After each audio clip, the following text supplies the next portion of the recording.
Hey guys, tonight we're diving into something wilder than your great-aunt's infamous casserole, the insane poison panics of Regency England. This isn't just a story about fancy hats and stubborn horses. We're talking about an age where ladies fainted at the mere thought of a well-cooked meal, and men debated whether a touch of arsenic in their tea was the ticket to eternal youth. So before you get too cozy, do me a solid. Take a moment to like the video and subscribe, but only if you genuinely enjoy what I do here. I mean, I'm not asking for a love letter, just a thumbs up would suffice. Leave a comment about where you're listening from and what time it is. It's always fascinating to see whose insomniac brains are tuning in from around the globe. Now dim those lights, turn on a fan for a soothing hum, and make yourself comfortable. Perhaps a cup of ancient chamomile would aid your relaxation. Let's take a moment for absurdity. Have you ever wondered what dinner parties were like when the only approved conversation starter was, "Is that dish poisoned?" Would you trust that Victorian pastry ring? How do you even know if your love interest is just into you, or if he's waiting for you to collapse to inherit your fortune? Did they seriously think snuff might cure the common cold? Or was that just social commentary? Were there actually people who lived in constant fear of broccoli? And now, congratulations. You've just woken up in Regency England. The year is 1810. The weather is as gloomy as your last Tinder date, and everyone's way too worried about the soup talking back. Good luck. Picture yourself at a dinner party where the main course is served with a side of suspicion. Is that the roast duck, or just a cunning ruse to distract from the fact that everyone here might be a murderer? In Regency England, dining wasn't just an event. It was a game of culinary Russian roulette. Guests eyed their plates like they were witnessing a horror movie, half expecting the roasted vegetables to jump off the platter and start a riot. As you settle into your seat, the air is thick with decorum and dread. The table, a magnificent display of crystal and silver, reflects the anxious faces of the nobility, each wearing a smile that could easily hide a knife behind it. Imagine the clinking of silverware like ominous wind chimes, while whispered accusations flutter through the room like startled pigeons. Is Lady Margaret sweating more than usual, or did she just find a hair in her soup that definitely isn't hers? Before the meal actually begins, there's the toast. The host stands, perhaps a little too confidently, raising his glass of suspiciously swirly punch. "Here's to good health," he exclaims, while secretly hoping that nobody stumbles upon the secret ingredient: ground arsenic. Cheers erupt, with everyone raising their glasses, all too aware that the toast might be their last one.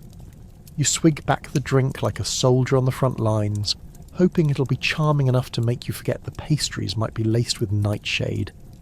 Now, presented before you, is the pièce de résistance, a grand platter bearing what appears to be roast duck, glistening and perfectly cooked. Yet something in its glimmer screams ambush. You discreetly eye your neighbour's plate, half expecting to see a family of rats frolicking nearby, only to discover it's just the cousin who always arrives too late for the good gossip, and he's eating stewed cabbage like it's a delicacy from Paris. Throughout the evening, the tension rises like a bubbling cauldron. Everyone is trying to act civilized, yet the subtext is louder than the clang of silverware. You overhear snippets of conversation mixed with dark humour. "Oh dear Lord, I heard that Mr. Thompson's new soup recipe has an extra pinch of, what did they call it? Death's embrace." People chuckle nervously, half of them weighing whether to join in on the laughter or grab their napkins and sprint for the door. As courses progress, the host unveils a majestic fish.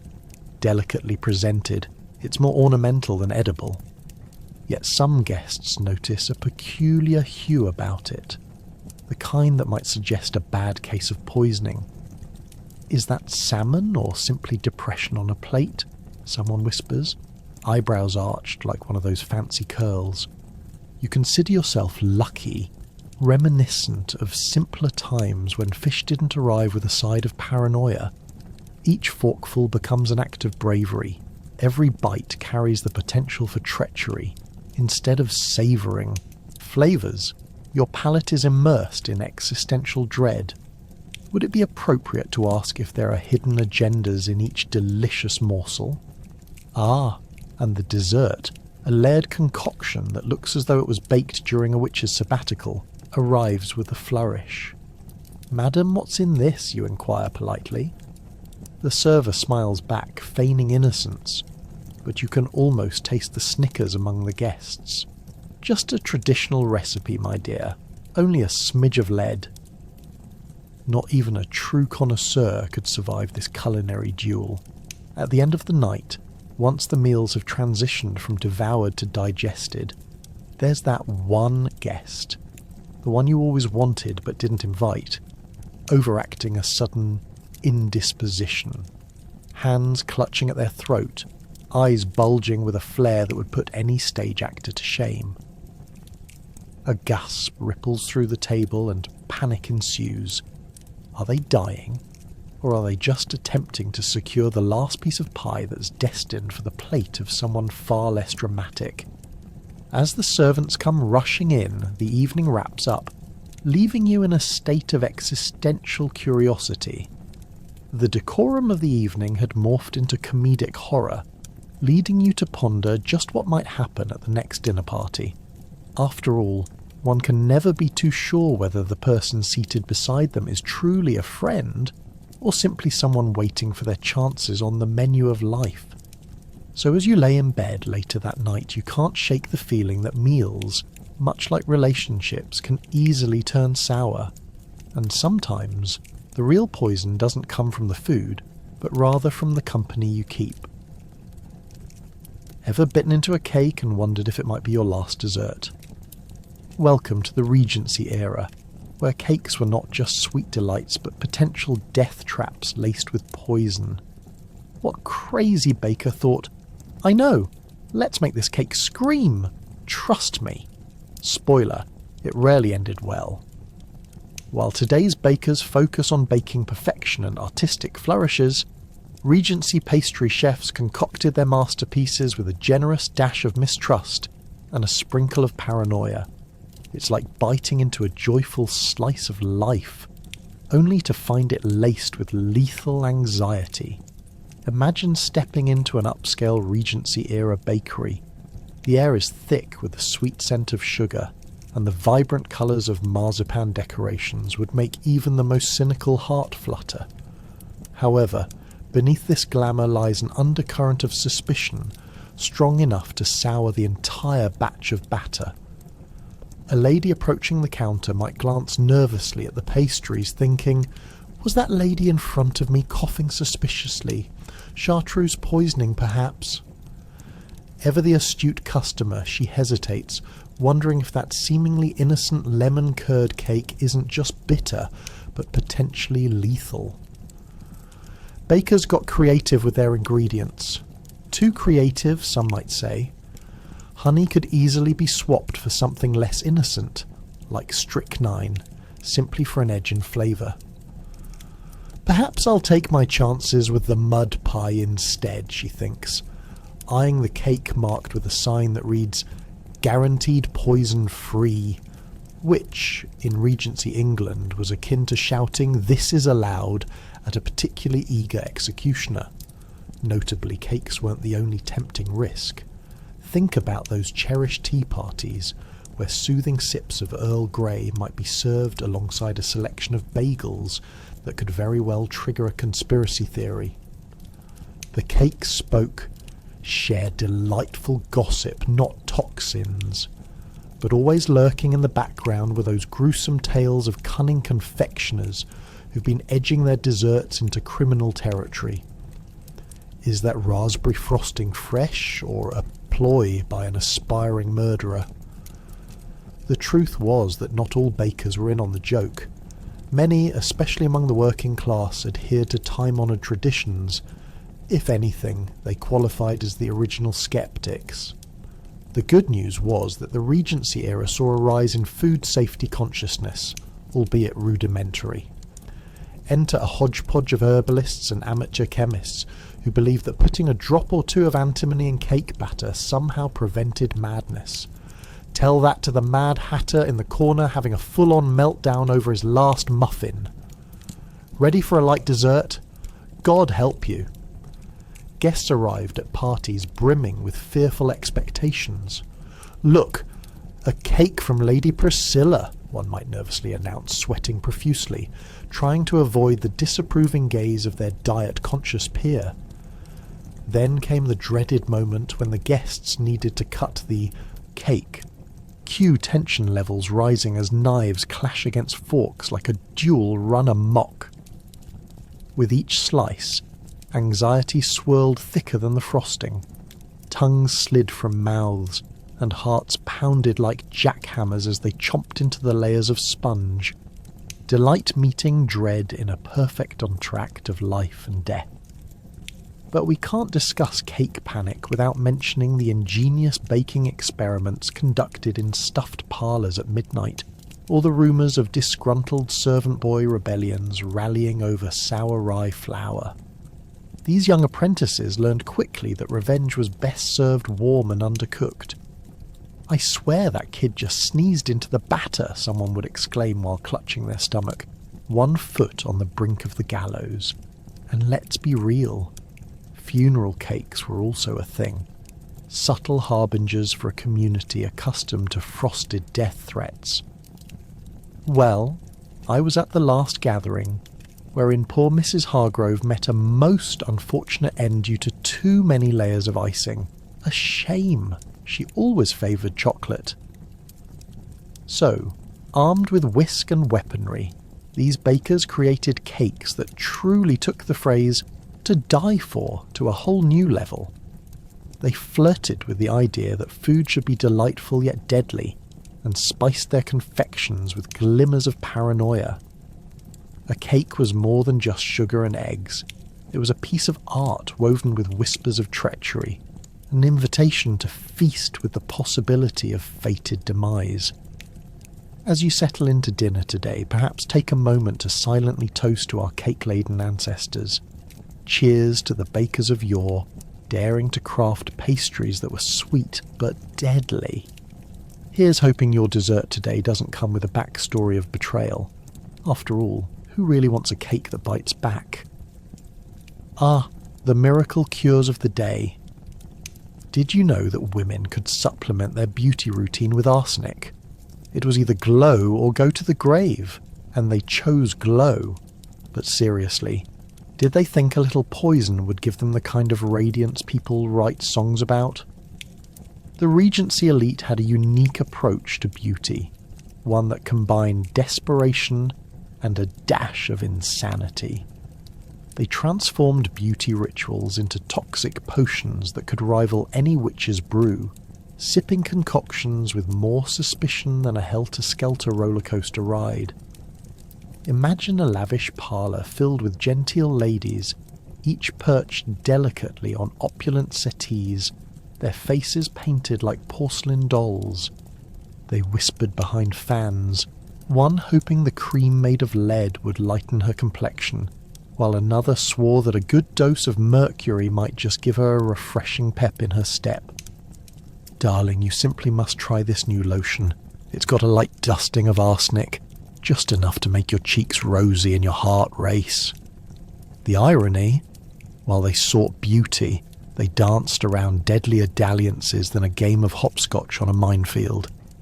The famed and fashionable courtier's paste boasted a magical blend of soap, oil, and toxic minerals, mushily mixed like an over-enthusiastic science project. Why use mere almond oil when you have the option of lead? "The robust metallic sheen is positively captivating," said one visionary socialite, revelling in her own skin. But perhaps these ladies were onto something, embracing the philosophy that looking good came with risks, akin to balancing summer's delightful ice cream atop a wobbly cone. One slip and it was pure mayhem. But oh, How delicious the decadence was. And let's talk about the daring powder known as belladonna, or Death's beautiful daughter.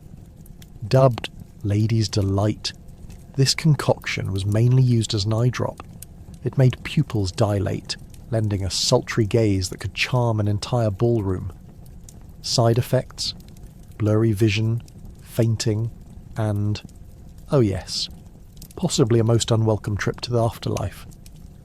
But who needed clear vision when love could be found through misty gazes? Fainting in the arms of a handsome suitor is just part of the charm, darling, they exclaimed. Thus they fluttered about, enchanting beaux with the delicate thrill of impending doom. Simple beauty regimes often turned into clandestine affairs, where friends would gather to witness beauty potions like other people might display a rare diamond. Look at what I've concocted this week. Powdered antimony, camphor, and the tears of a frightened squirrel.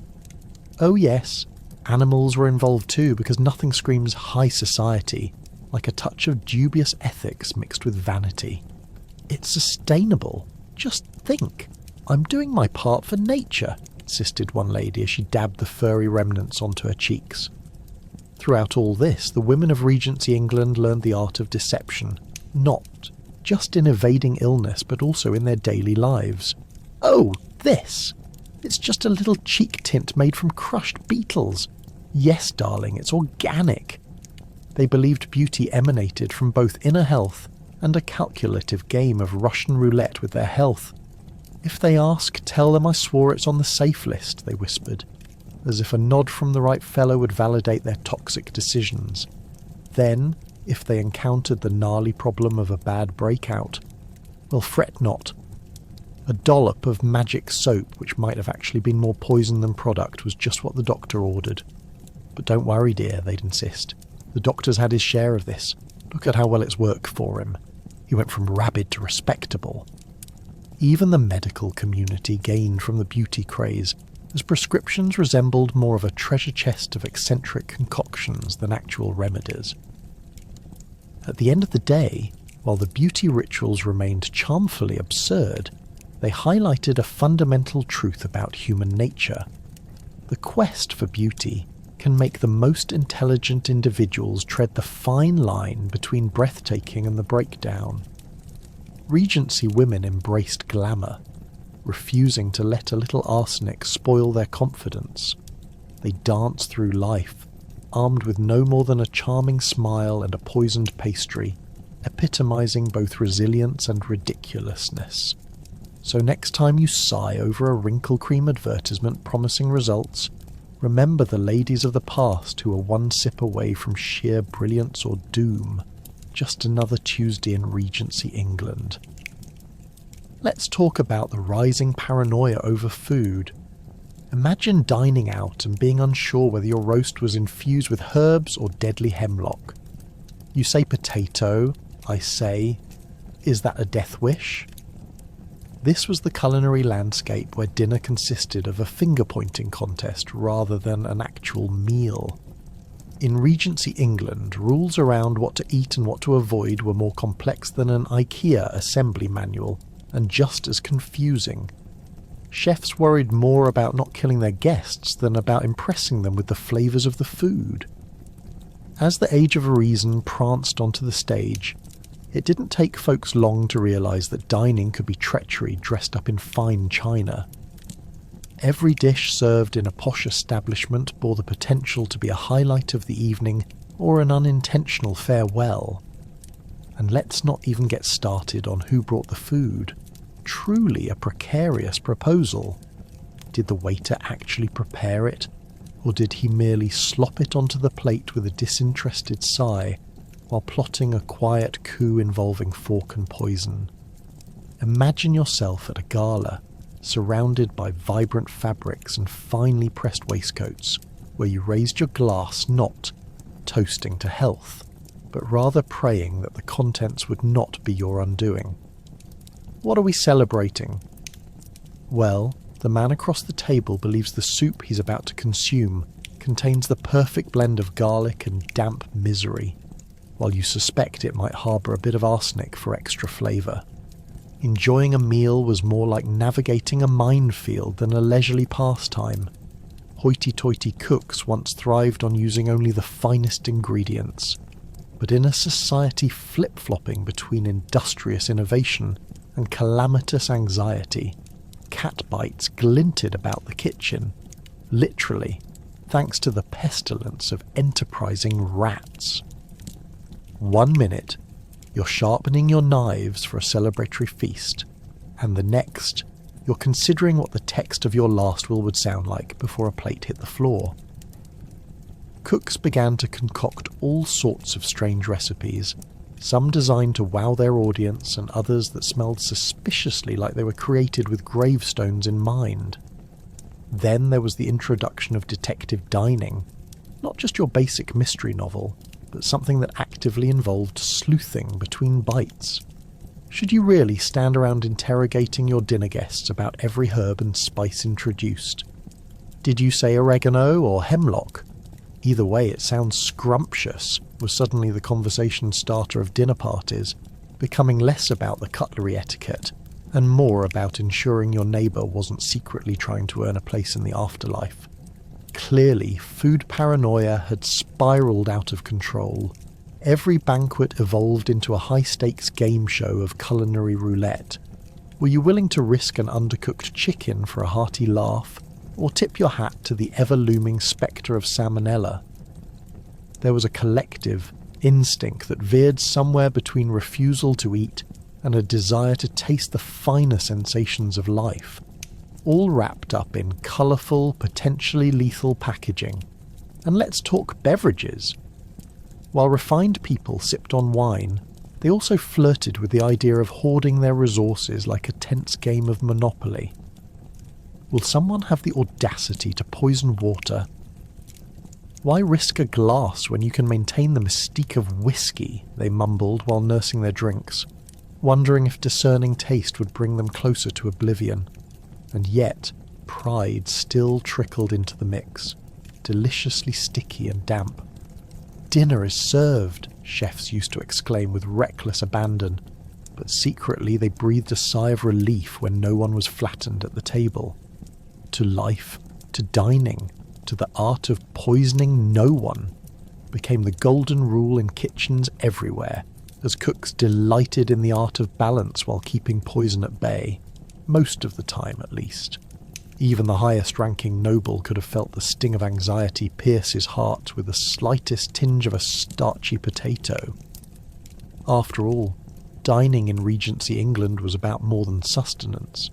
It became a tale telling of human endurance, as every meal turned into a gripping story filled with jest, foreboding, and a sprinkle of gallows humour. Who knew that a simple plate of dessert could summon the very idea of martyrdom while tantalising taste buds? In this sticky sweet tale of nerves strung taut as piano wire, the Regency palate arose, not just to eat, but to survive. So, the next time you sit for dinner, think back to those glory days when a hearty meal may have taken unexpected turns, and consider adding a dash of salty irony to your own gathering, just in case. In a world where every plant in the garden could be a potential perpetrator, knowing your toxic plants was mandatory. It was like being a contestant on Survivor, but with floral print curtains and a bunch of nervous relatives. Who knew the common daffodil could lead to a tumultuous visit from the Grim Reaper? Imagine stubbing your toe on a lovely little flower and waking up to find the Grim Reaper waiting at your door, asking if you'd like to come along. The Regency period, with its penchant for elegance and societal pressures, produced a peculiar brand of horticultural dread, one where botany became a treacherous game of Russian roulette, and a bad pick could cost you dinner, or, worse still, your life. Gardens, once symbols of beauty and tranquility, instead became a battleground of life and death. The rose, typically a token of love, could also hide thorns sharper than a cutting remark at a dinner party. But who among us could resist the allure of a well-tended garden, bursting with colours that could rival a peacock display. In Regency England, as it turns out, one man's bouquet was another man's death sentence.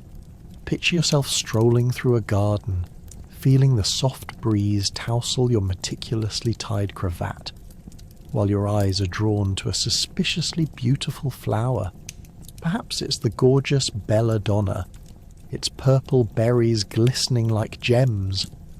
It whispers to you, "Go on, take a nibble," leaving you contemplating whether its allure is worth the risk of a fatal encounter. Why not follow your instincts? After all, trying to impress your neighbour by casually mentioning you had a bit of belladonna with breakfast is a sure way to secure the title of local legend. At the very least, it guarantees an excellent story for the afterlife. And of course, it wasn't just the flowers. The kitchen, with its selection of herbs and spices that felt like a culinary playground, also resembled a hazardous materials lab. Various ingredients sat patiently, waiting for the untrained hand to mix them into a fatal concoction. Parsley was an innocent herb, while foxglove looked downright charming, yet a swift miscalculation could transform your evening stew into a veritable potion of doom. One misstep and your family would be chanting toxic in hushed tones over your grave. With the weight of responsibility to navigate this botanical labyrinth, many amateur cooks relied on a set of botanical guides that might as well have been written in ancient Greek. They contained illustrations that made it seem like anyone with a half-decent eye could distinguish between wildflowers and those deadly darlings. But let's be honest, the only distinguishing features most of them knew were the ones found in their grandmama's potpourri. Few could tell nightshade from a nice bouquet, and even fewer survived the blow to their ego when they discovered those sweet-smelling lilacs were more of a hazard than a source of nostalgia. But the tragedy didn't stop there. Imagine the drama of visiting your local apothecary, a quaint little shop filled with jars and jars of things that smelled vaguely like someone had turned an elderberry bush into perfume. It was a seductive place where delightful brews could cure headaches but also conveniently remove you from this realm, if you happen to misread the label. Take 2 drops of this tincture, and you'll feel fresh as a daisy, they claimed, while the fine print read, "May cause dizziness, hallucinations, or a regrettable entrance into the afterlife." As people shuffled through these stores, they whispered tales of neighbours who'd been found face down in the daisies, and dear old Aunt Mabel, who met her demise after mistakenly consuming a dessert garnished with hemlock. Remembering Aunt Mabel's unfortunate fate provided enough entertainment to fuel conversations at every tea party. Isn't it tragic? One day you've got cake, and the next you have a memorial service.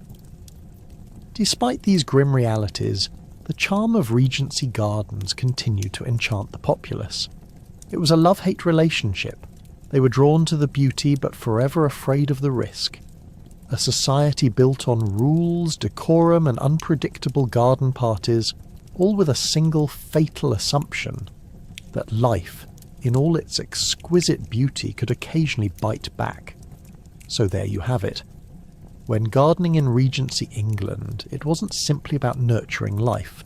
It was also an exercise in survival, sharpened by the knowledge that toxic flora lurked around every corner.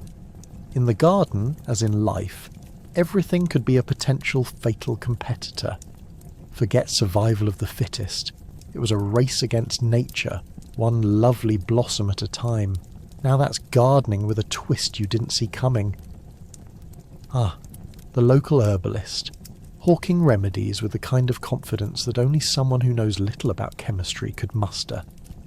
Vitamin C? Who needs it when you could have... Wait for it. Mercury!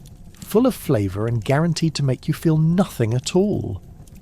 This charming concoction was just one of the many delights available at your neighbourhood apothecary, where pots and jars overflowed with colourful labels that promised miraculous cures, but often delivered only swift trips to the grave. Imagine walking into a shop with walls lined with dusty bottles and an air thick with the scent of mystery, where a wizened old man or overly enthusiastic woman beckoned you with a smile that could only mean trouble. You'd casually browse the selection, your eyes skipping from jars of dried herbs to vials of suspiciously murky liquids labelled elixir of eternal youth. Who wouldn't want a sip of that? But do tread carefully, because elevated hopes were often paired with heavy doses of disappointment. There was always a good mix of ingredients, everything from powdered thyme to the rather popular but universally toxic belladonna. The latter had a fun little nickname, Deadly Nightshade. You could just picture the herbalist winking as he said, "A little dab will do ya," while nudging a jar of it closer to the front. How did this come to pass, you ask? Well, in Regency England, courts of law had about as much regard for science as they did for social decorum. So while real doctors were struggling with bloodletting, yes, because removing blood to cure illness works just as well as pouring rain on a fire, the herbalists were embracing a looser interpretation of health. Think of it as a free-for-all circus of medicine, where if something couldn't cure you, it might at least provide a sense of adventure, or at the very least make you a bit more interesting at parties. Ever heard of the green cure? No? That's probably because it was a total bust. Whether it was powdered bugs, secret sauce made from crushed flowers, or a blend of bat guano and honey, herbalists would swear that their remedies could cure everything from the common cold to existential crises. Why feel sad when you could feel dead, one might chirp, handing over an amulet made of dried garlic and hair. Hang on to it tightly, and you'll ward off both disease and reason. Yet one mustn't dismiss all herbalists as quack peddlers of doom. Yes, some were thorough frauds, while others genuinely believed their own nonsense. Herbs were sometimes effective, but when mixed with toxic elements, it could take an afternoon's work to find out if your potion today was healing or heart-stopping. A peculiar brand of trust was formed, and warnings often went ignored in favour of the more riveting thrill of mystery illness. To add flavour to this already eccentric environment, we mustn't forget how well trained the herbalists were in the theatrical arts. They adorned themselves with flowing robes and oversized hats, ensuring they looked the part of a mystical healer. They employed verbal flourishes that would make any Shakespearean actor proud, declaring the powers of their concoctions with gusto, worthy of a Broadway showstopper.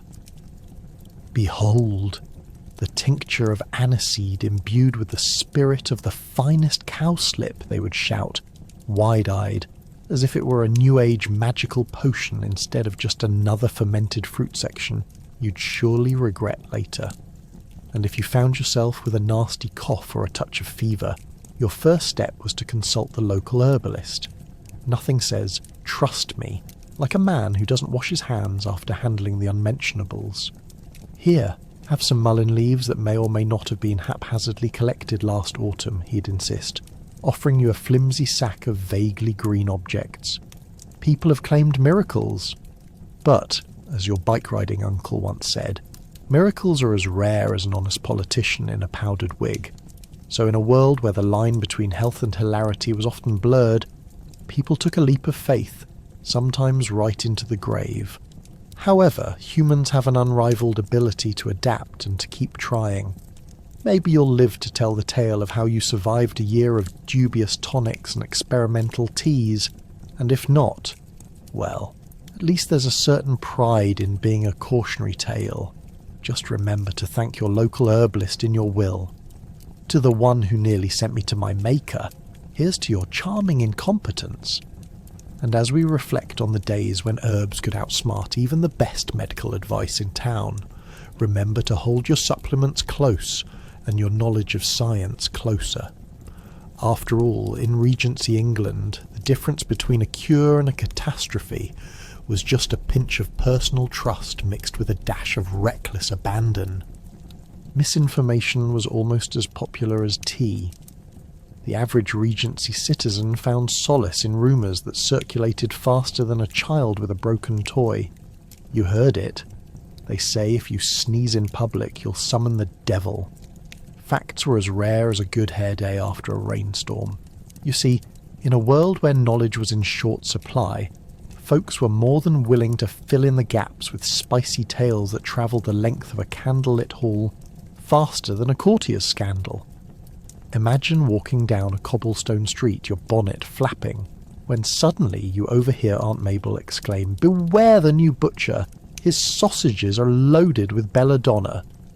You'd think Uncle Rick's earlier excitement over his lunchtime bratwurst may have been the cause of his untimely downturn towards the grave, but was it sausages, or just the after effects of last week's questionable cabbage?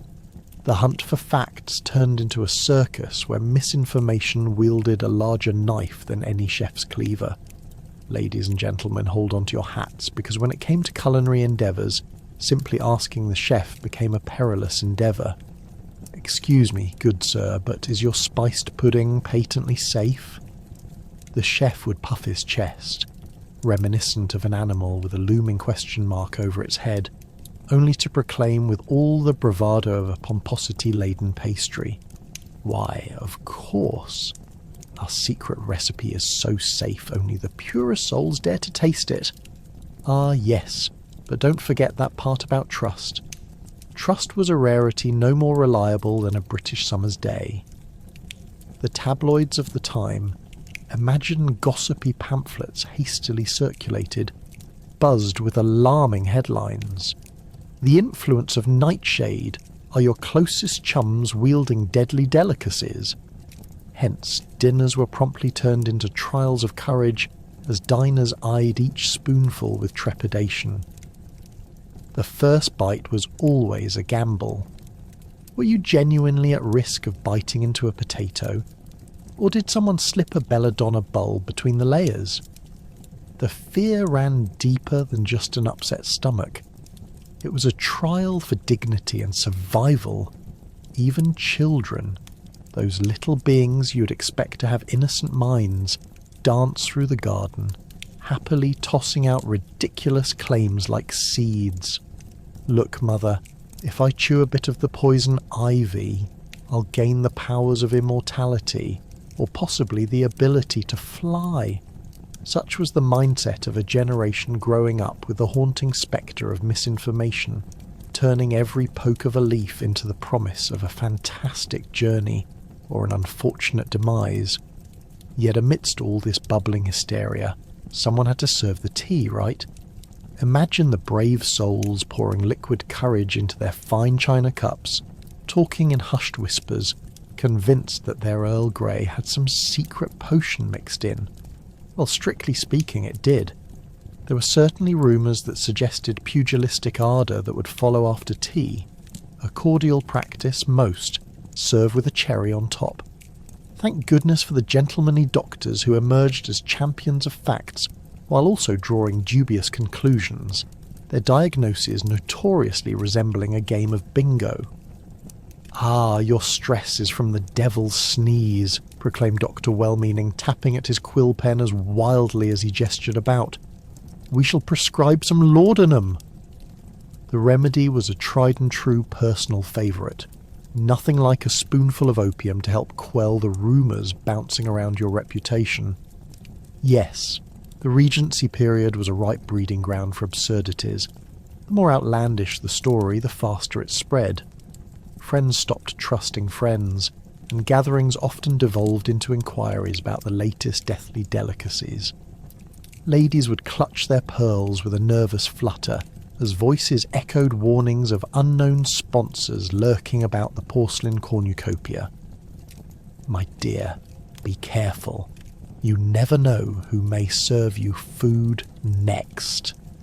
It was an era of deliciously absurd narratives, where the only rule was that you never truly knew what was real.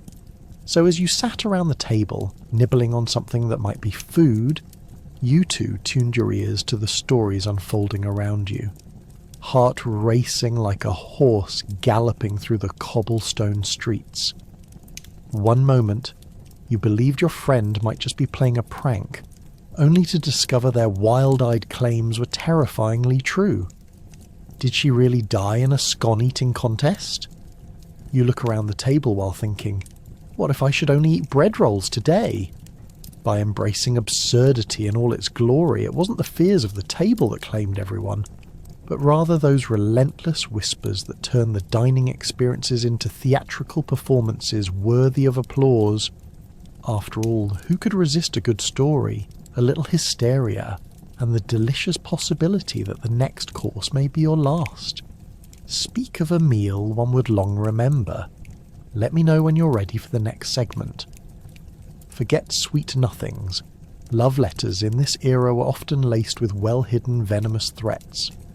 Darling, I can't wait to see you again, unless you serve that dreadful pudding at our next meeting.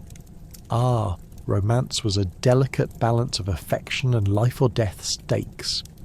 In Regency England, courting was more terrifying than a walk through a horror maze thanks to the ever-looming spectre of poison.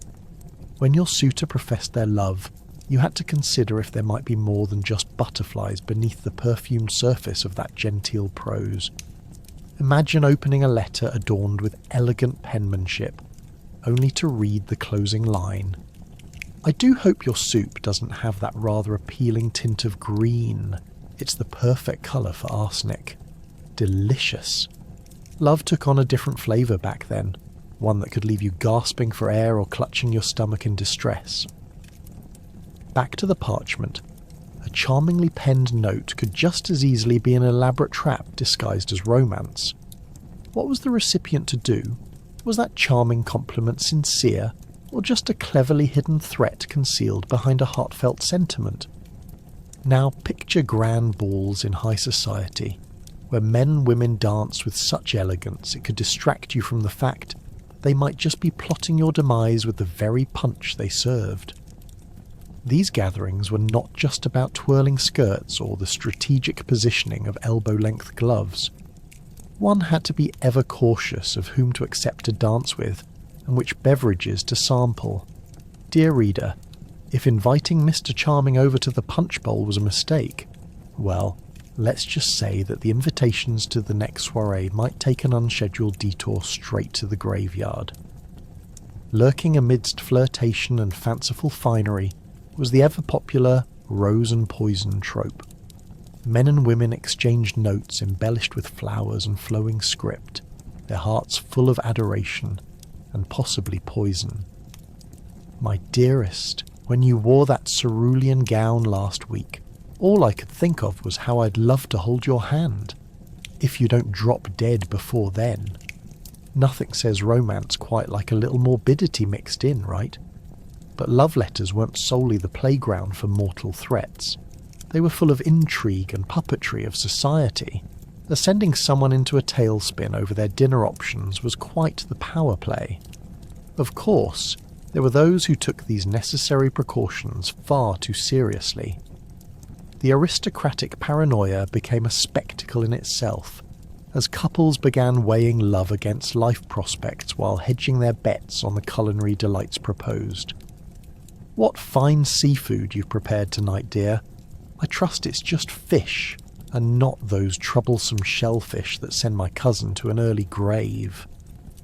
Conversations became intricately woven tapestries of emotional vulnerability and ruthless strategy, leaving partners both charmed and fearful. Scourge didn't stop there. It permeated even the simplest, most benign exchanges. Think of how a casual chat could suddenly spiral into accusation over ill-prepared mushroom risotto. Are you serving me undercooked fungi? Why, thank you. I've heard recent rumours of my own demise. As though one needed additional reasons to spiral into a panic, expressing anything less than glowing admiration could backfire spectacularly once the ink dried. As the paranoia swelled, so too did the ridiculous lengths to which people would go to court each other. Some suitors embraced the propaganda of the time, tragically presuming that the more flowery the prose, the more conducive to love. A former suitor once wrote, My sweet know that in every fragrant bloom lies a seed of mystery, not unlike my heart, vivid and vibrant, while also quite unlike the local henhouse. Or was his proclamation of love genuine concern for her well-being, or a warning that she might not last long enough to finish her dinner? Romance bloomed amid plants of poison, hope, and a dash of lunacy. In this tumultuous landscape of anguish and attraction, what can we glean? Ah, the lesson is timeless. Life and love are riddled with unexpected twists, but perhaps in Regency England, one had to consider that one's demise may have been penned in a letter scrawled with affection or suspicion. So, dear listeners, when you next uncork a bottle of wine or pour a cup of tea for that special someone, consider this. Part of true love might just be choosing a dinner companion who won't leave you gasping for breath, or plotting your demise over a pinky swirled teacup. And if nothing else, raise a toast to love. It's a rather harrowing adventure that might take you places beyond your wildest dreams, or direct to the afterlife. Let me know when you're ready for the next segment. Needlepoint to nightshade. Crafting with consequences. Why settle for knitting scarves when you could stitch poison? Crafting wasn't simply a pastime, it could potentially kill. Oh dear, I've turned my knitting circle into a family feud over the ideal method to layer cyanide into a quilt. Who knew crafting could be so contentious? In Regency England, crafting had its perks, and more than a few hybrid dangers. Picture a quaint parlour filled with women refining their needlepoint skills. But beneath the smiles and flowing tea, there's an unmistakable tension thicker than a woolen blanket on wash day. Ladies would gather around, sipping weak tea brewed with questionable water, while gossiping about the latest scandal involving the local apothecary. "Did you hear what happened to Lady Montgomery?" one might whisper, as she knits a lovely scarf that, were it not for a rogue beetle nibbling on the yarn, could easily become a heartfelt gift, assuming she lives long enough to give it. Apparently she drank a cup of that bitter brew and hasn't been seen since. Some say it was the nightshade in the stew. Imagine the shared glances, the nervous laughs. These gatherings were meant to inspire creativity, yet the topic of what's safe to craft quickly turned into a lively debate over what concoction might finally bring the local dowager down for good. "Well, I'd call it an artistic expression," another might announce while twisting a colourful skein of thread into something akin to a fashion statement, only half listening as rumours fly about poisons embedded in thimbles and embroidery needles. With aspirations of being the next great artist of the needlework world, nobody really thought of the consequences, even as they worked with materials more toxic than the plot of a Gothic novel. But let's not completely vilify the needle. Some ladies engaged in the crafting craze with the best intentions. Surely no one was out to poison their friends slowly, right? After all, a beautifully knit quilt could keep you warm during those chilly London evenings, but woe betide the person who accidentally dropped in an extra sprinkle of arsenic in the dye batch. "Oh, good gracious, my quilt is toxic, but at least it matches my wallpaper," one crafty woman might mutter, as she tries to pass off her latest creation as just an unfortunate accident. Still, these needlework enthusiasts weren't purely in it for the warmth. They would often use colours rumoured to have healing properties, or hiding for that matter. What if that brilliant red thread was indeed just carefully harvested from the vivid berries of the deadly nightshade plant? With a stitch here and a pearl there, a seemingly innocent scarf could turn into a means of entrapment. "Here, dear, just wrap this around your neck for hooded charm and avoid assassins." As whispers of poisoned projects spread like wildfire through salons and tea rooms, paranoia took hold. Oh dear, what if my last embroidery hoop was cursed? What if I knitted my own doom? The thought alone was enough to make even the most experienced seamstress drop her needle in fear. ladies soon found solace, or solace-laced paranoia, in writing recipe-like patterns, ensuring that they could follow crafts like food. Just as soup recipes included exact measurements to maintain health, knitting patterns warned of double-checking your dyes for foreign ingredients. Meanwhile, the crafting community was awash with conspiracies about love-hued scarves that might just get you a guy, if he didn't lose his life first. I mean, do you really want to end up marrying a man who drops dead at your feet after complimenting your latest project? The delightfully absurd moral decay of it all might just have you questioning whether finishing your woven masterpiece was worth the risk, or an entire season of bridals next door. Who knew your talent could court danger, arouse suspicion, and certainly raise eyebrows? And just when you think it couldn't possibly get any crazier, plop this delightful thought into your mind. The gregarious holiday gatherings where party favours included exquisite handcrafted gifts, perfect for charming your guests until they dropped, not just from laughter, thanks to concealed poisons gracefully knitting their way back into the social fabric. Who could have known? The Victorian love for leisure had its dark side, like a proper double-crossing tale enveloped in patterns and bows. But through that cacophony of gossip, tension and needlework, there remained a singular truth. Crafting held a duality. It could either nurture or silence. It can inspire shared moments of creation, or an unexpected end. If that's the charm of crafting, then all one can do is ask, what's next on the agenda? Another floral quilt, or perhaps a death warrant? In Regency England, creativity could indeed turn deadly, one stitch at a time. The gaslight gossip, fearing the fancy bowler hat. In Regency England, if someone sported a fashionable bowler hat, it was more dangerous than it looked.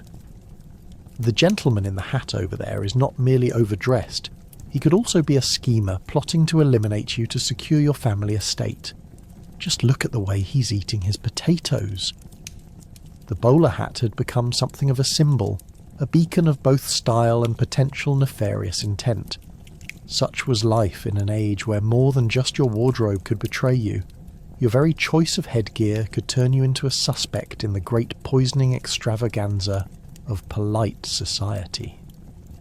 You see, it wasn't enough to merely look dapper while dining.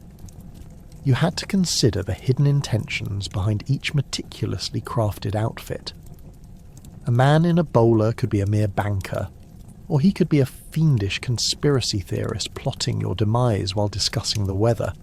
And trust me, the casual mention of rain was often fraught with danger, as it might lead to a sudden outbreak of suspicion over croquet balls meant to be lobbed at your head. Why is he staring at you like that? You might ask your friend at dinner, slowly chewing on suspiciously delectable mashed potatoes. Do you think he knows I heard him discussing arsenic percentages with that dodgy cook? Dinner parties in Regency England were less about pleasantries and more akin to surviving an elaborate stage production of Guess Who's Coming to Dinner and Who's Bringing the Poison. This meant that dining was less of a culinary experience and more akin to a survival game played in fine china. The gossip mill spun faster than the hands of the town clock, making casual remarks about dishware dangerous territory. "Oh, who invited that man?" would circulate the table. "Did you hear he was caught with a questionable tea blend last month?" One sip of a stranger's beverage could send you down a path toward an unholy end, and the danger was doubled by the fact that the average dinner conversation often revolved around who had lost the most relatives to unexplained ailments, or resulted in threats over someone's bad pudding recipe. I don't know whether to eat or run. In this world, food wasn't merely sustenance, it was a potential death sentence wrapped in gravy. As everyone leaned in during each meal, getting cosy with their bread and butter, a palpable air of paranoia wrapped around the room like a thick fog of anxiety. You think you're safe in your own home? You might ponder, glancing warily at the lady in lavender who had brought her famous cyanide surprise. The name itself was half the joke, but maybe it wasn't. It's just a soup, you convince yourself, but it's in moments like these you realise you need more than a witty remark, perhaps a trustworthy cup of ale. In fact, ale was becoming a favoured drink, much safer than water, which often resembled a questionable stew instead of hydration. Mix it up with a little nitroglycerin and you might even feel alive again, someone might bitterly joke. It wasn't just paranoia, it was survival. People began labelling everything from street vendors to homespun goods sold at markets as potential threats. Had that carrot been peeled with unwashed hands? Could that stew have been stirred with the same ladle that previously wiped the servant's nose? Then came the watchword, trust no one. Suddenly, you could count on one hand the number of dinner guests who were actually friends and not potential assassins. Even your cousin Henrietta, who was known for her excellent baking skills, began to raise eyebrows. How long were those muffins sitting out? Who had access to the secret recipe? If dinner was a game, then cousin Henrietta was definitely a wild card. She might bake for a crowd or poison everyone for the sake of a legacy. When you flash back to your regular life, where you casually offer an evening meal to guests, the thought suddenly sounds ludicrous. Hold on, I'll just check for traces of arsenic in my lasagna.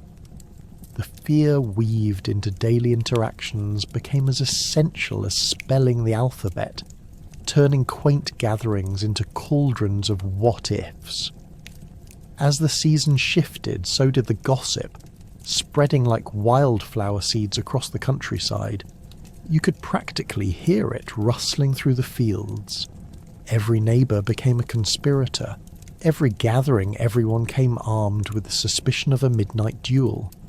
This was an era caught between the whims of fashion and the choking grip of distrust.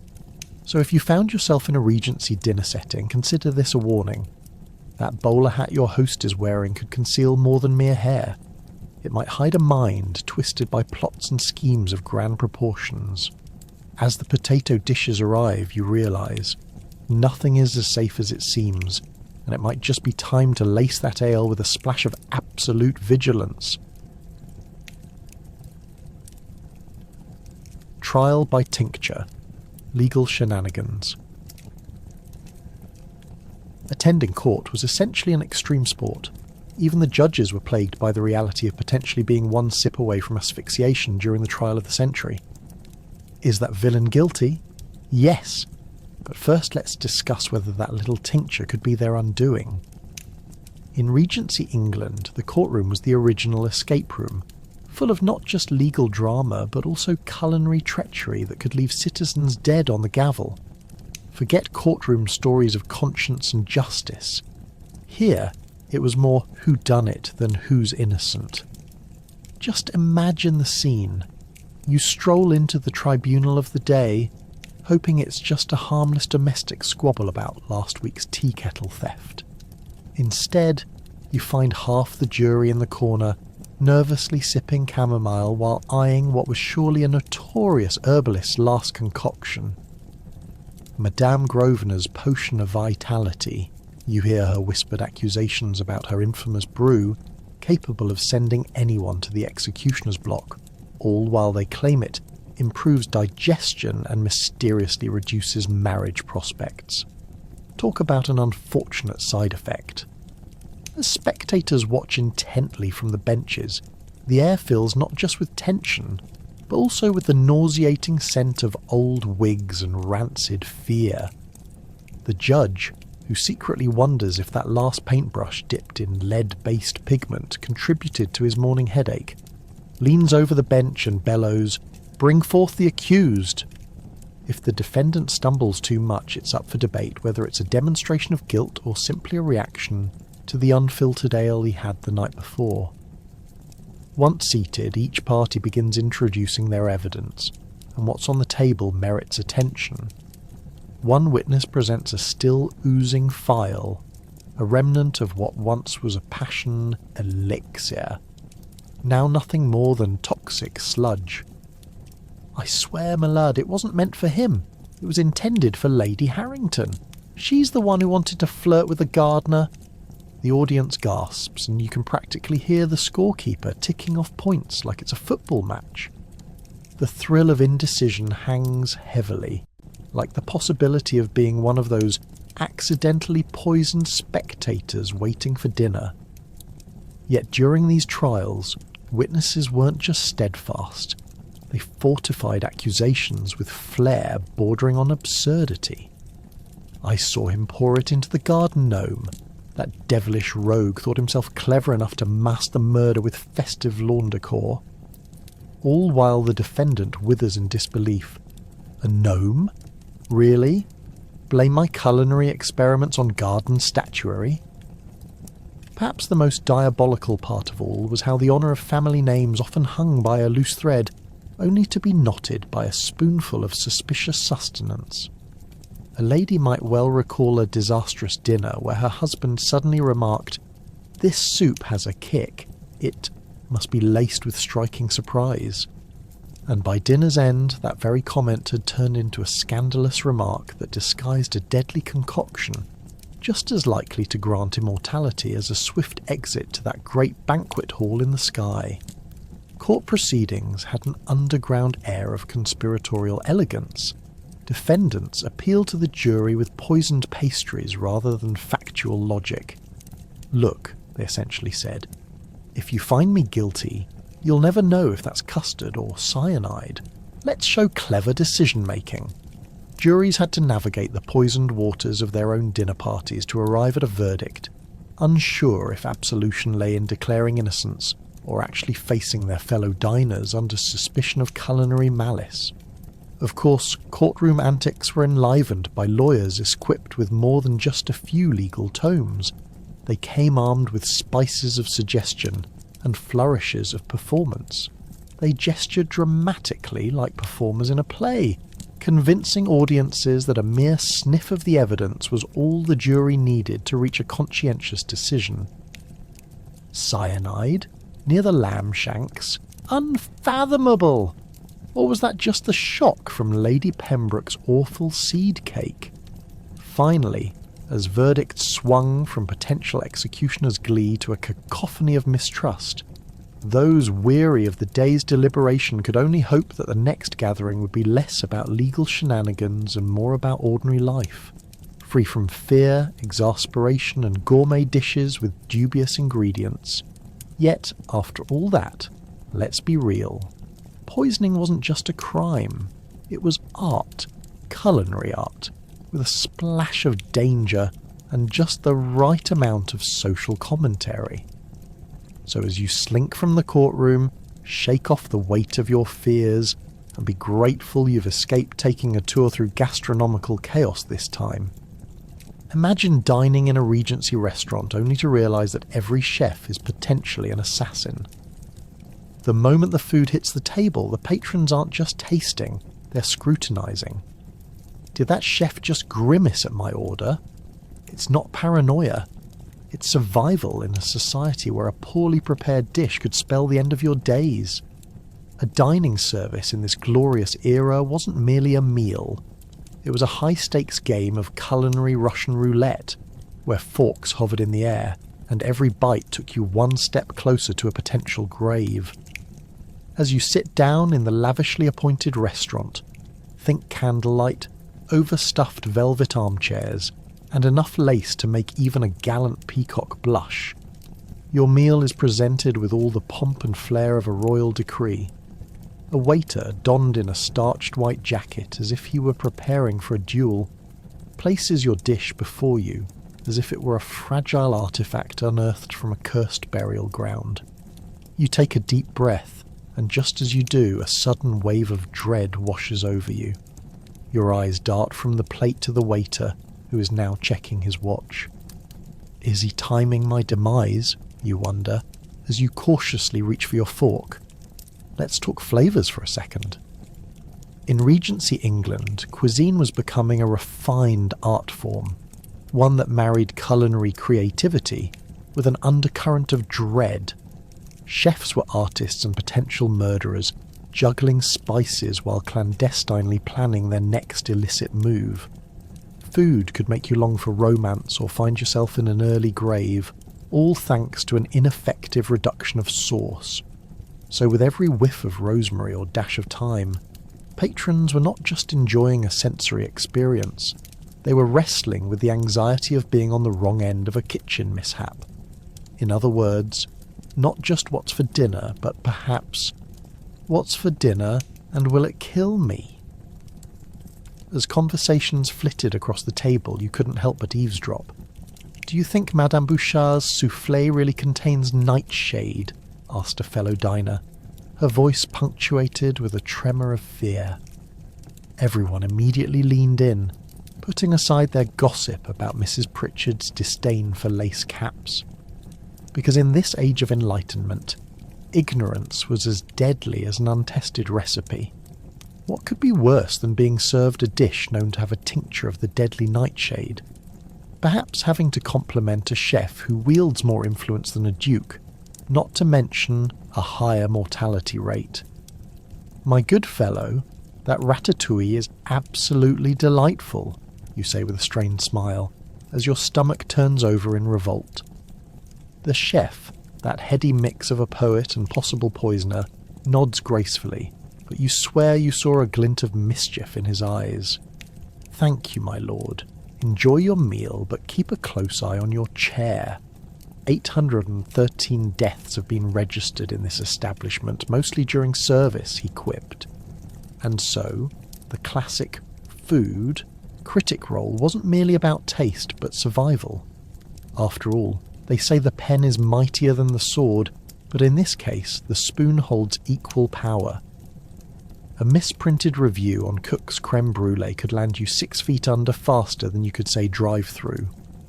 Food critics were akin to roving spies, with every meal they reviewed being a potential death sentence for poor chefs, whose culinary courage had faltered under pressure. Looks like we may need to bury this review with a wink rather than a frown, the editor chuckled uneasily.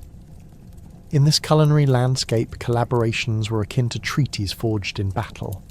Chefs often turned their back on their station to form alliances across town, a secret network of food artisans keeping one another in check while pretending to uphold the fragile piece of dining etiquette. Secretive whispers filled the kitchens, with chefs exchanging glances laden with mistrust while passing the salt. Is that a hint of hemlock in your curry? I'd never. But someone's curry is definitely seasoned with deceit. Diners learned quickly. Eating in this milieu was less of a social affair and more of a wild adventure. Patrons wore scarves not just for fashion but as shields against the lurking kitchen demons, aka icicles slowly forming on chandeliers, while furiously taking notes on who ordered what and how suspiciously the waiter's hands trembled while delivering the entrees. And while all these conundrums play out, just remember this. Taking a seat in a Regency restaurant means entering a battlefield where the spoons are your only allies, laughter erupts amid danger, and every carefully curated plate could very well be gifted with its very own heaping of potential poison. As you take that final sip of wine, raise your glass high. Here's to the chefs, the diners, and most of all, to the absurdity of dining that could end in romance or mortality, all served with a twist of humour and spice. Bon appétit. Despite gallant sword fights and charming dances, the Regency era was also rife with secretive, toxin-friendly male suitors. Did you know many men embraced poison-laced cologne? Ah, but you smell divine. Clogged arteries, vintage essence of hemlock, that's for you to figure out. Picture this. You're at a ball, twirling amidst ornate chandeliers, and suddenly you catch a whiff of that complicated blend of floral notes, musk, and, oh yes, potentially lethal chemicals. You take a moment to appreciate the scent, only to recoil in horror. It's not your fault. Who knew that odour death was the latest fragrance trend? Let's talk about the implications.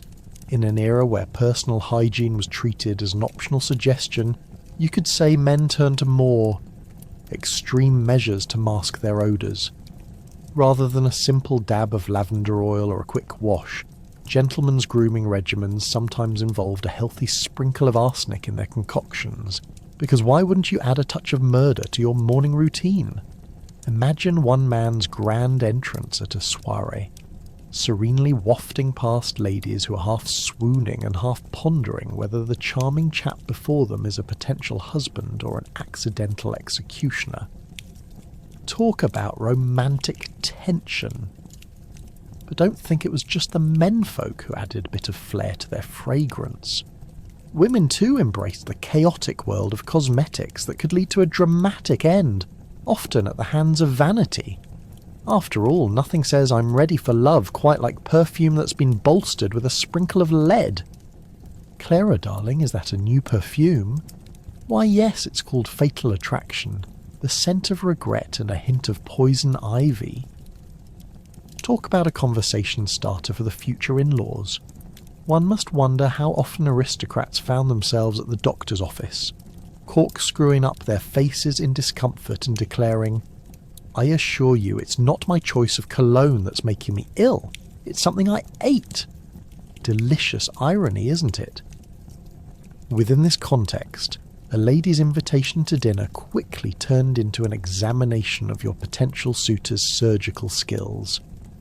One moment, before we dig into this delightful meal, do let me check your palms for any suspicious residue that could indicate a long-term compatibility.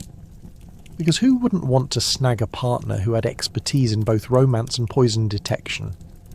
But amidst the laughter and the secretive snacks, the truth remains. There existed a society steeped in dread over what might simmer in the sumptuous dishes that graced the table. To them, dinner was a test of endurance, as much as it was a celebration of culinary skills. Little wonder those sumptuous banquets felt like epic dramas unfolding right before your eyes. Is it roasted duck or roasted doom? The truth might lurk beneath this casserole.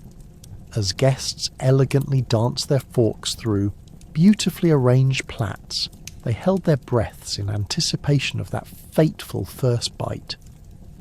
Now let's highlight the evolutionary process of chivalry, or, rather, the mercurial kind of gentlemanliness that emerged amidst all this chaos. Those chivalrous types were simply inspired enough to take down their enemies, or so it appeared on the surface, but who's to say they weren't delicately poisoning their futures 1 ounce of essence at a time? Walking the tightrope between courtly love and calculated endeavours was nothing short of artful juggling, particularly when both partners could end up crumpled under the weight of their own over-dramatisation. Dare I say, the dance card of many suitors turned out to be laden with ulterior motives and subtle hints of malice. When a gentleman bent down and murmured sweet nothings into a lady's ear, you couldn't help but wonder if he was unleashing a potential venomous threat. Clear my sinuses, darling, was less of a request and more of an observation of gratitude should that romantic endeavour have sounded alarm bells. So there you have it. The Regency era may have been a time of gallantry, dashing attire and elegant waltzes, but it was also a web of intrigue and treachery fraught with excruciatingly poor choices hidden behind charming smiles and, quite literally, lethal fragrances. Next time you're getting ready for a delightful evening, you might want to sidestep the vintage poison collection and instead opt for something a little less hazardous. It turns out, revolutionising your dating life doesn't come with an ingredient list, but with a fresh spritz of something that won't send you to your early grave. Cheers to that. In a society obsessed with disease, some took pride in showcasing their ailments. Oh, that leg wound? Why, thank you for noticing. That's a vintage bolt of botulism from last fall's market, you know. The more grotesque, the more glamorous. You see, in Regency England, being unwell was not just a misfortune. It was a status symbol, a badge of honour, and the more revolting, the more alluring. Dashing about town with a pockmarked complexion or a pronounced cough was the social equivalent of wearing the latest Parisian fashion. Just imagine the dinner parties, where between bites of suspiciously prepared meat, guests would compete to outdo each other with tales of their various maladies.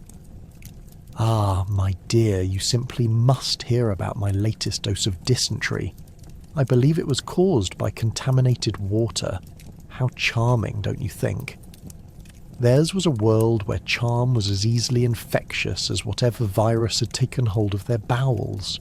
And if you weren't bedridden with a vexing ailment, you were surely overlooked, much like a sad, wilted flower left behind at the flower market.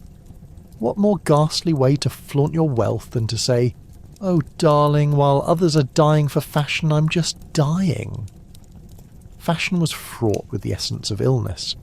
The richness of personal affliction was embroidered into fine fabrics, literally.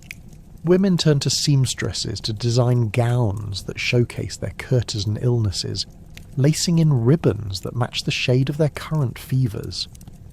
Why settle for a mundane silk when you could flaunt your tuberculosis-inspired floral patterns reminiscent of hospital sheets? Of course I'm coughing. It enhances my allure, one might exclaim. The more dramatic the cough, the more one was expected to positively transform a dull soirée into a theatrical performance fit for the grandest of stages.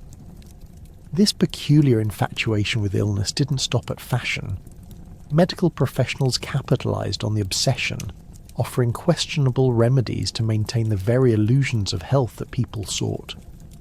"Why, madam, you simply must try this delightful blend of ground bat wings and powdered toads. It will make you feel as lively as a spring morning."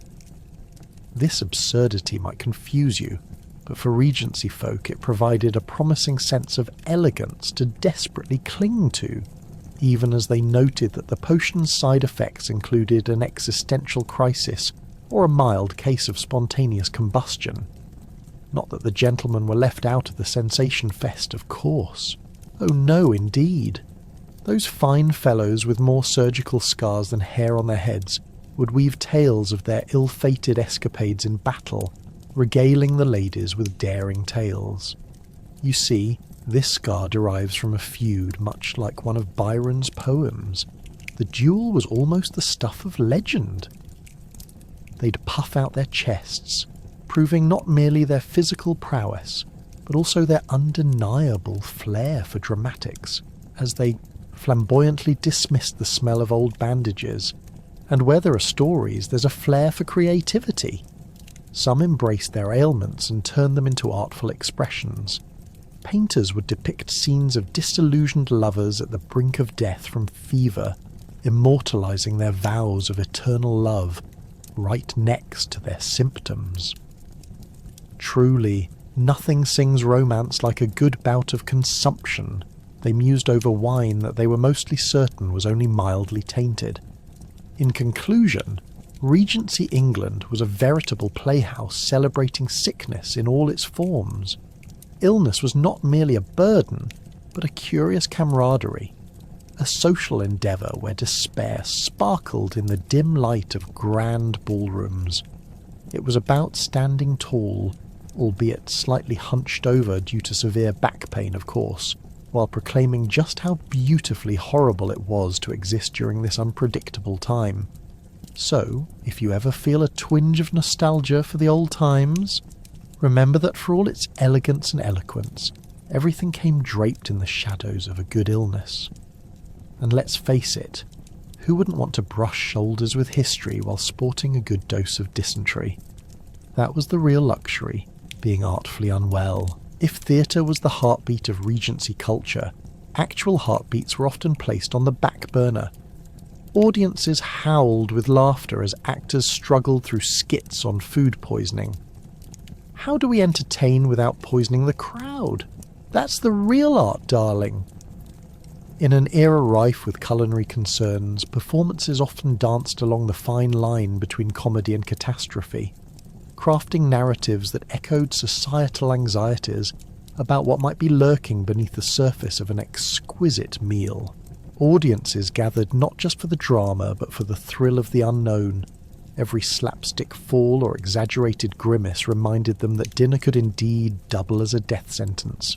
Quite literally. Imagine cozing up in a plush velvet theatre seat, surrounded by the sweet aroma of lavender perfume and the tension of tightly woven cravats.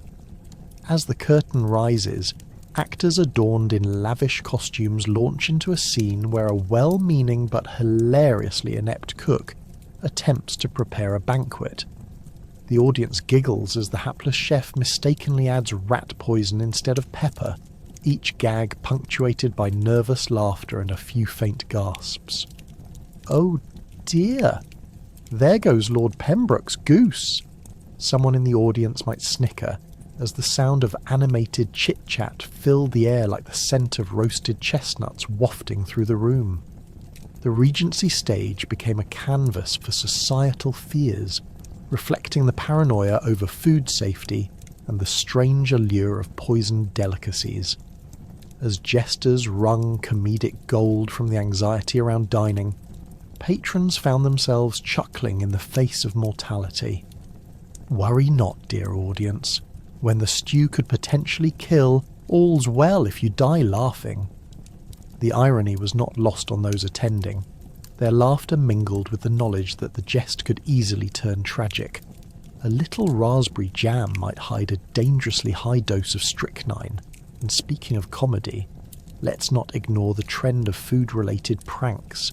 Even the aristocracy wasn't immune to the feverish amusement found in casually poisoning a friend. A little. "Dear Clara, you simply must try my new mushroom dish. I guarantee it's to die for. Literally."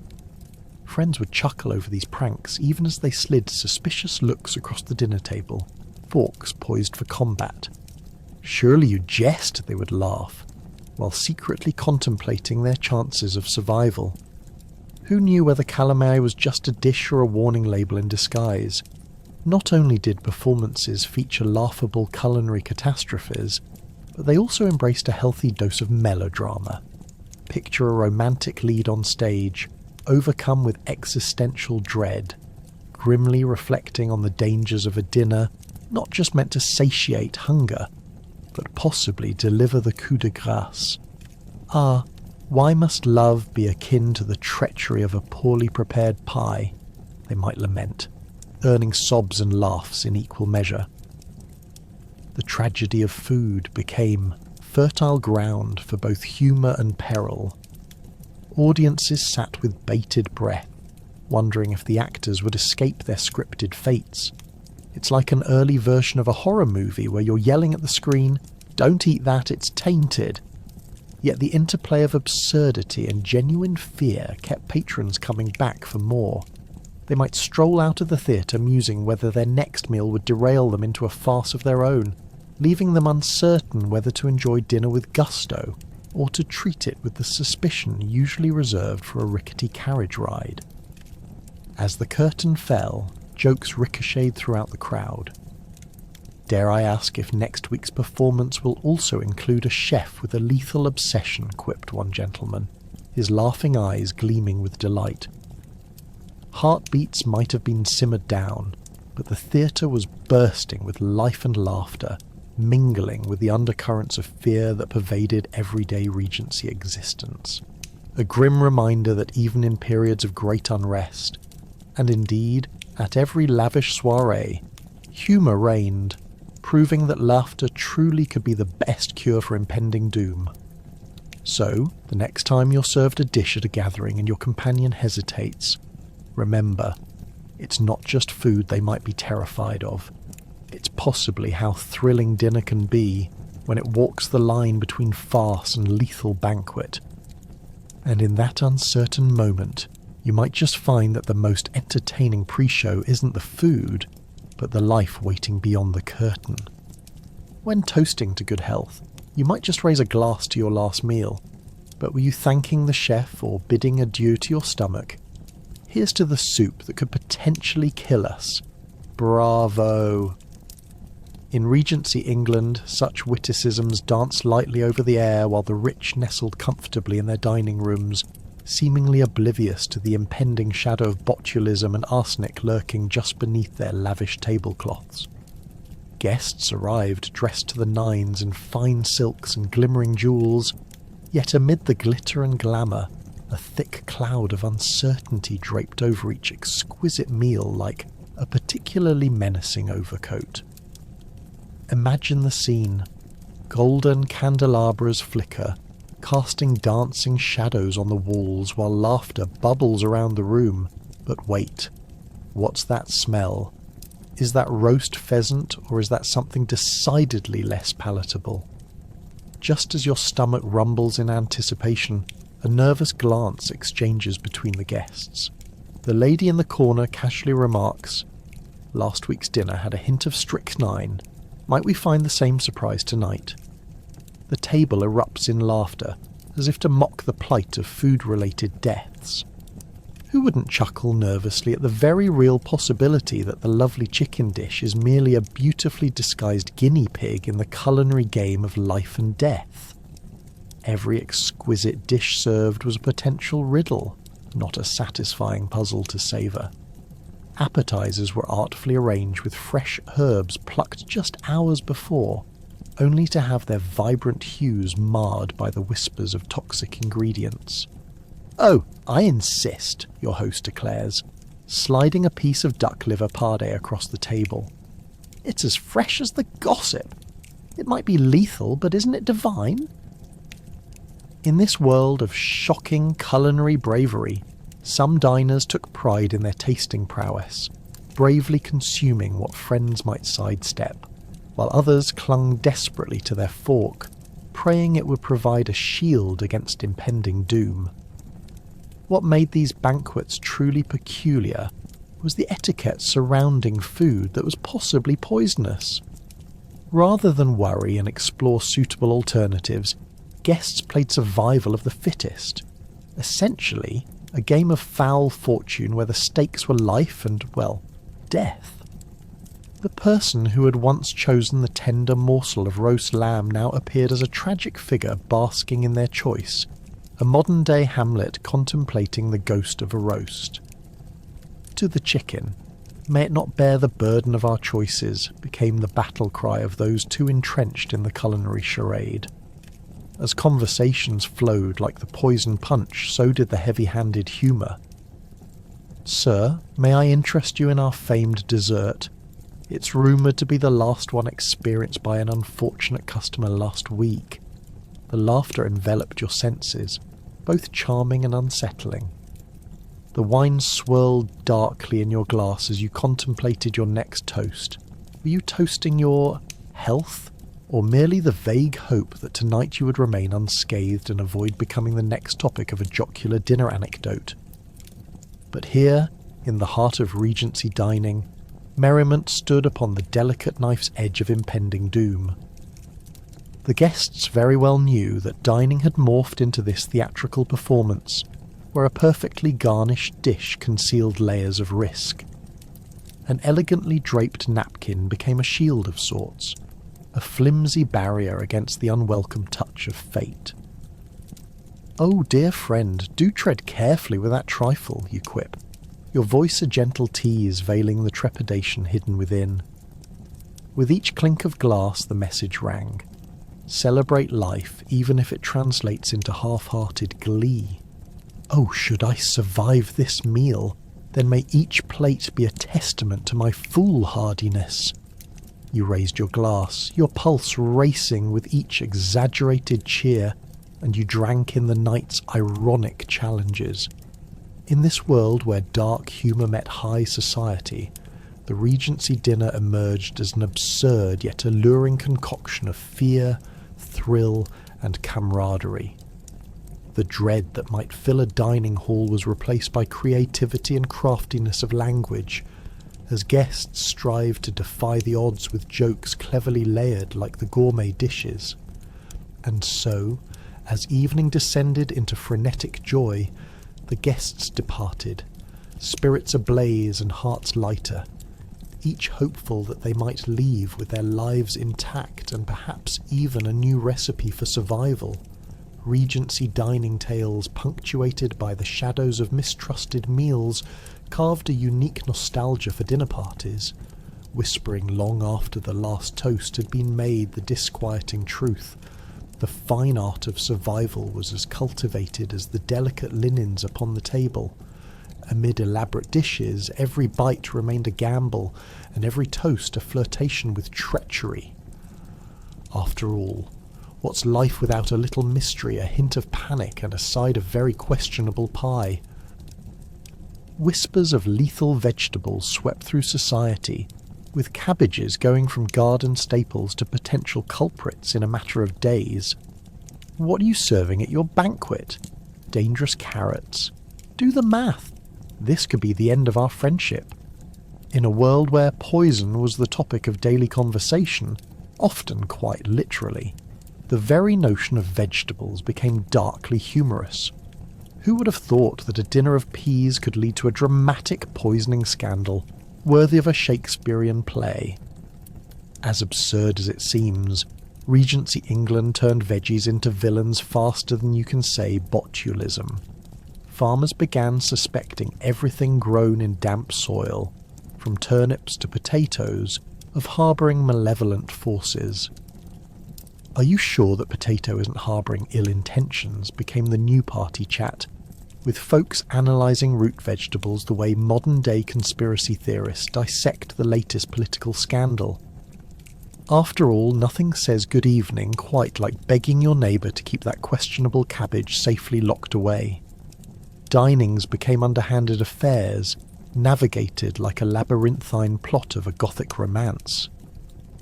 Picture the dining room, elegantly set with fine china, but grave expressions abounded as guests peered suspiciously at their plates. The host, who may have spent the entire morning sweating over a pot of stew, now found themselves fending off accusations like a beleaguered knight defending their castle.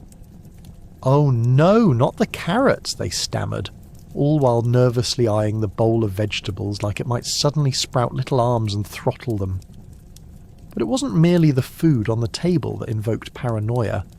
There were tales of wicked gardeners lurking in the shadows, intending to unleash vile produce upon unsuspecting citizens. The lower classes could hardly defend themselves against these edible evildoers. "Did you hear about old Mrs. Piggins?" a noble lady would whisper to her friends over tea. "She ate a parsnip last week and hasn't been seen since." The ramifications of rogue vegetables spiralled out of control, and rumours flew faster than the speed of gossip. All of a sudden, those innocent peas became sinister green soldiers preparing for potential rebellion. It didn't help that the new trend of foraging was gaining traction. After all, why rely on unsanctioned garden produce when the great outdoors beckoned with free, albeit risky, options? "A wild mushroom might be just the thing to liven up my salad," someone would chime in, completely unaware of the gastronomical dice they were rolling. As dining turned into a personal version of Russian roulette, many chose to dine only on imported foods, a choice laden with extra cost, regrettably leading to a booming black market of safe carrots and harmless lettuces. Of course, one should never underestimate a Regency soiree's suave social dynamics. The cuisine at these galas became the ultimate battleground for self-preservation. It wasn't long before clever hosts devised schemes to protect their guests by carefully blanding their meals like a desperate chef attempting to create something edible from sawdust. "Well, I hope you enjoy the taste of absolutely nothing," they would grin, trying to distract guests from the lingering threat of carrots lurking in the corner. Meanwhile, desperate chefs were hurriedly scanning botany books for herbs believed to be antidotes to potential vegetable-related poisonings. "A sprig of rosemary might save us all," they exclaimed, as guests cringed in horror at the prospect of becoming mere appetizers for the day's gossip. Yet, amid the fear and suspicion, A strange camaraderie arose in these dank banquet halls. Guests began to share tales of their bizarre experiences with tainted vegetables, leading to a newfound sense of community over the shared potential for very unfortunate outcomes. "I swear my soup tried to kill me last week," an invitee might boast, proudly recounting their narrow escape from a wayward green bean. The crowd would erupt in laughter as they grasp onto the thin strands of collective sanity. So, as each course arrived, the air remained thick not only with aromas, but a palpable tension, tightening with every bite. In this oddly comedic era, rife with vegetable paranoia, the idea of dining turned from a simple affair into a high-stakes drama that could potentially lead to very desperate measures. After all, who knew when that next potato might reek of mischief? And thus, dining in Regency England was never truly just about the food. It was an experience, a thrilling test of trust amidst the threat of vegetable villainy, a fraught yet amusing commentary on the fragility of life, one dish at a time. Dressing elegantly could prove disastrous as jewels were laced with toxic materials. "Check out my new brooch. It's lethal, isn't it? A conversation starter if I've ever seen one." Regency fashion was a fine line dance between exquisite taste and impending doom. Picture this, a glamorous soiree, with exquisitely dressed ladies and dapper gentlemen twirling underneath chandeliers draped in glimmering crystals. Each person is a walking billboard for wealth and style, yet lurking beneath all those layers of silk and satin was a very real danger. The risk of poisoning, quite literally, from the accessories adorning their outfits. Imagine being at a ball and casually inspecting someone's outfit, admiring their intricately designed necklace, only to realise that those beautiful gemstones were infamous for their rich colours, courtesy of arsenic. Yes, you heard that right. "Oh darling, I love your emeralds. Is that arsenic I'm smelling?"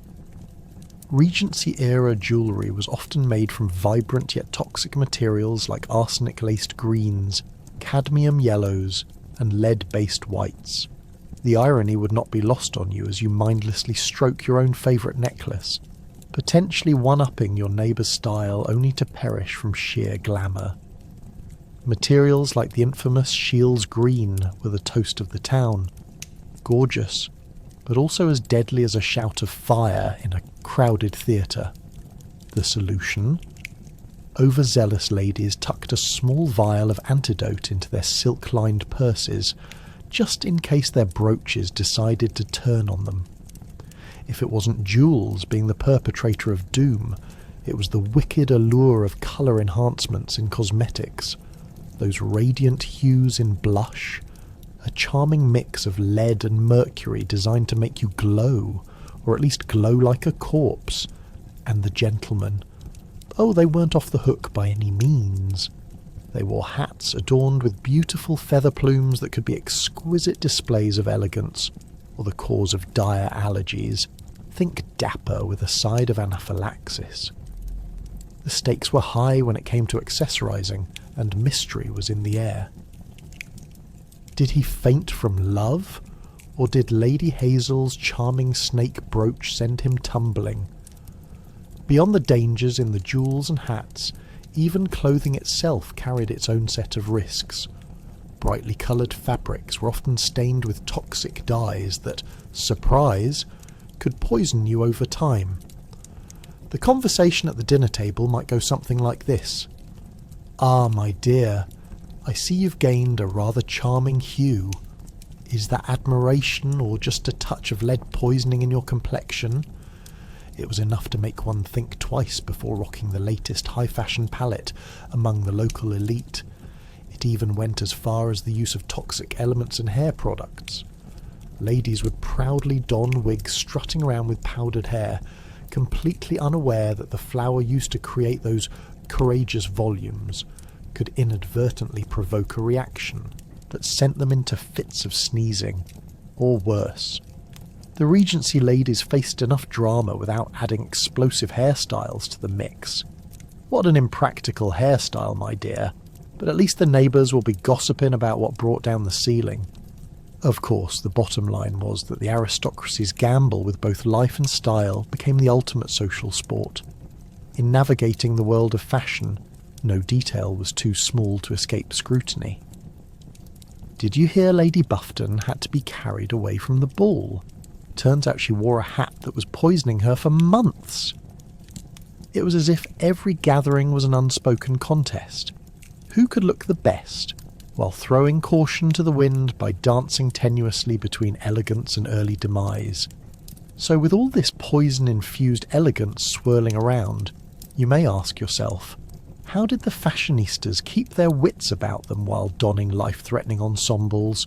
Well, it turns out they learned to master the art of flattery.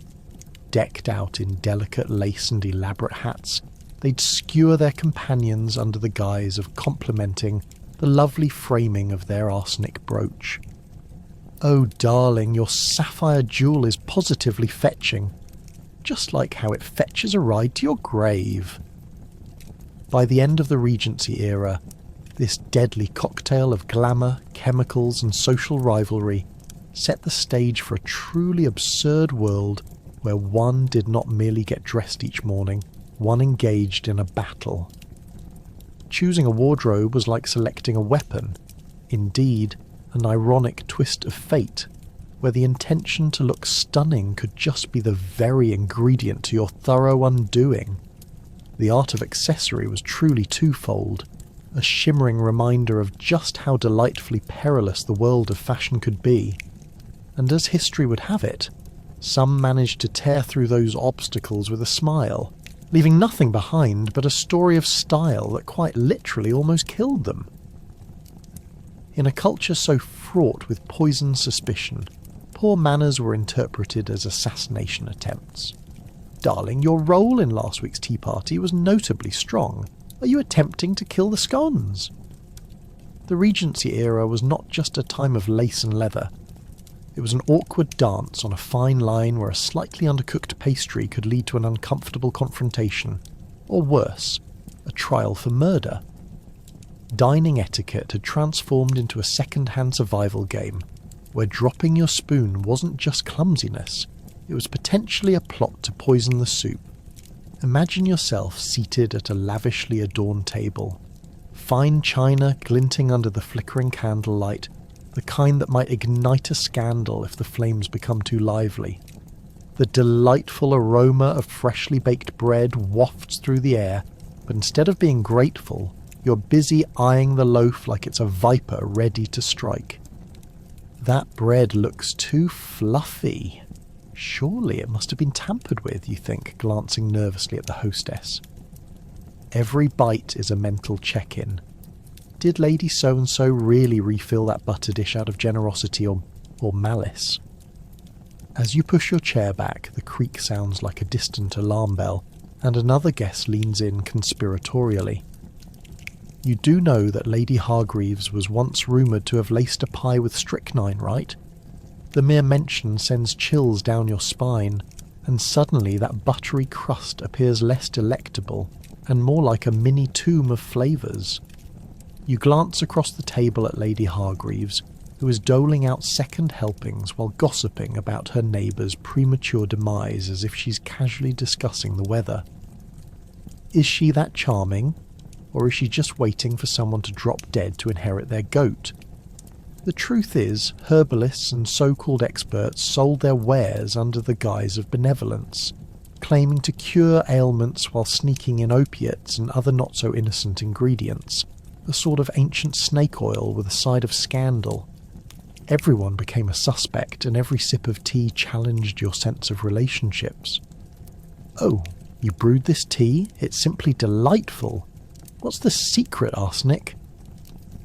It was as if every polite exchange camouflaged an undercurrent of dread, a game of cat and mouse where everyone simultaneously played accomplice and perpetrator. Social events turned into theatrical performances rife with passive aggression. Friends watched closely as neighbours' faces twitched at the mere thought of a slightly suspicious appetizer. Lady Montgomery, Your salad is an unexpected blend of textures.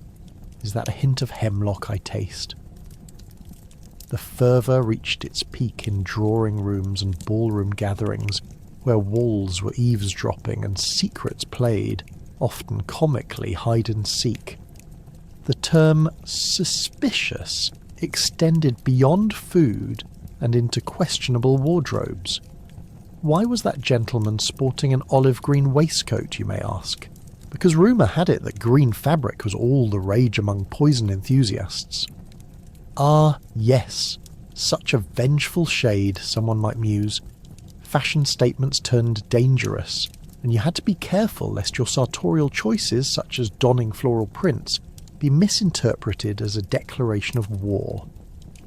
In these precarious times, the very act of socialising was a strategic operation.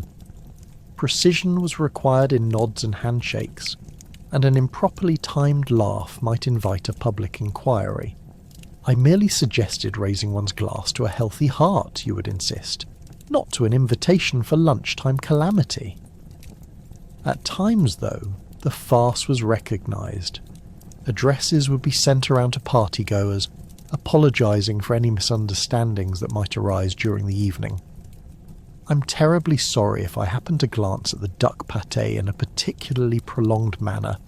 I assure you, it was not a prelude to suggesting a non-existent poison. Laughter would erupt, but it was the nervous kind, the type that reminds you that social pleasantries were a minefield, with poison presumably lurking behind every hors d'oeuvre. But while small talk became battlegrounds and every shared meal appeared fraught, this absurdity also hinted at a vibrant culture beneath the chaos. Community gossip flourished amid irrational fears, and just when you thought the conversation might boil over, true camaraderie came to life, a clinking of glasses, one-upping each other's fears of betrayal and laughing through paranoia. Everyone shared the precarious dance of unintentionally brewing mistrust. In this bizarre concoction of ambience and accusation, the Regency period stands testament to human resilience. Because while the tea may have been served with suspicion, the laughter that followed made clear that even in the face of culinary calamity, life in all its flavours continued to simmer. Doctors prescribing inks laced with toxic substances had no qualms about sending patients off with a pen in hand and a death wish close by. "You'll live forever, just write your will first." In this glorious absurdity of Regency England, where the line between healing and harm blurred as much as a painter's palette after a few too many absinthe cocktails, writing instruments were not your typical quills. They were often mixed with lead, mercury, and other delightful poisons that made the act of ink spilling a potential one-way ticket to an untimely grave. Instead of signing their names, patients would be signing their own death warrants. Imagine stopping by your local apothecary, confidently waving that annoying cough away and asking for something to help your handwriting. "Ah, I've got just the thing," the apothecary would say, his hands covered in various shades of questionable herb powders. "This ink will give your letters a lovely sheen and a little something extra." But that extra could mean mind control or heart failure, depending on how well you wrote. Now, it would be remiss not to mention the irony of it all. Patients were rushed to doctors' offices for every ailment imaginable. Stomach aches, heartbreak, influenza. But oddly enough, many would leave with nothing but a glistening set of ink pots. Dr. Hastings, I dread what the widow released in her last scribblings to chase whatever chills her. This ink could be toxic, but did he care? Why worry when you could sell enough quills and ink to furnish an entire library? Was it the patient's fault for trying to write home about their woes, or were the doctors just really in love with their own malpractice? We may never know. What's worse is that self-doctoring took on a unique life of its own, where individuals believed a good quill signature would guarantee their safety from the Grim Reaper. Add a little gypsum to that ink for texture, and suddenly you had potion makers competing on the black market for who could create the finest death mask. My dear, did you hear about Beatrice? someone would whisper at a social event. She wrote a play and used Dr. Hastings' ink. Now she's swirling with ghosts of her own plot. The ongoing irony lay in the demonstrations of love toward one's children or spouses. "I'll write you a sweet note, dear. Just let me dip this lovely quill in the ink of existential dread." A handwritten invitation to tea could very well be the last thing a person received for a good, long while. Friends would gather at drawing rooms, sipping tea that likely gave them more comfort than the scrambled words scrawled on the page. "Have you seen my notes?" friends would ask, eyes narrowed in suspicion, as if their words could bite. Never mind that. Did I just hand them a poisoned message? But what good was the tea invitation without the ink of doom? Carefully crafted letters became both beautifully ornate yet deceptively dangerous. Beautifully penned invitations glimmering with their inky sheen might send the reader to their grave. And all you wanted was someone to respond to your heartfelt cry for companionship. "Dear Eleanor, come for tea, and please note, do not knock over that inkwell of peril." However, the unfortunate fate of ink came with a plethora of creative uses. An artist attempting to express his existential dread could find wells of inspiration in reckless abandonment. "That drip of ink doesn't look like a puddle of poison. It's an expression of angst," they declared, enthralled by the process of mixing utopic chaos in a bottle. Who knew that this toxic blend would become the next big trend in high society art? As ink flowed smoother than a dignified Sunday stroll, warnings fell by the wayside like forgotten invitations to an all-too-familiar dinner party. "Oh, the ink may be dangerous," the local apothecary shrugged. "But have you tried to avoid writing with it? Honestly, it's not like we dress in rags and hide our work from vultures." Poisoning ceased to be the talk of the town. It simply became the norm. A casual reminder of the life in Regency England. So there you have it. The irony of the infamous ink, a simple brush with mortality masked in romantic charm and ornate letters. It was far more than a writing tool. It was a paradoxical symbol of human creativity trying to grasp at the surroundings of its poison-laden fate. Resistance was futile, and laughter became the only escape from the silent dread hovering over every penned letter. And yet, like a proper Regency tale, the bloodied ink continued to inscribe the essence of humanity, one dangerous line at a time. Instead of typical party games, Regency gatherings adopted morbid twists. Let's play hot potato, only instead of potatoes, let's toss around a tumbler of strychnine. Friends who survive these games share a bond like no other. It's a weird social contract in which a friendship could hinge on whether you can dodge the inevitable doom hiding in your punch bowl like a resourceful squirrel waiting for the right moment to strike. Gather your wits. You're about to join an evening of terror where laughter mixes with anxiety and polite conversation is flavoured with mutual suspicion. Imagine an elegant ballroom festooned with the finest silk drapery and glittering chandeliers, a place where ladies flutter in their finest gowns and gentlemen dazzle with intentions as sincere as their glances. In this idealised setting, you're presented with a new game. Guess where the poison is. Sounds juvenile, right? But what's more entertaining than randomly pointing fingers at unsuspecting suitors while they sip their potent concoctions? Each blind guess generates a ripple of nervous laughter. How tragic if the Duke goes first. Oh dear, there goes his fortune and those lovely sideburns. Yet, in this twisted world, jocularity quickly descends into jabbering chaos as the question looms. Will he cough or will he conquer?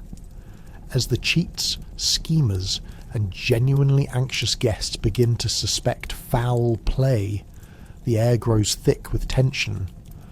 "No one's got the guts for the deadly darts," jokes Mrs. Plumpton, twirling a fan like a nervous helicopter.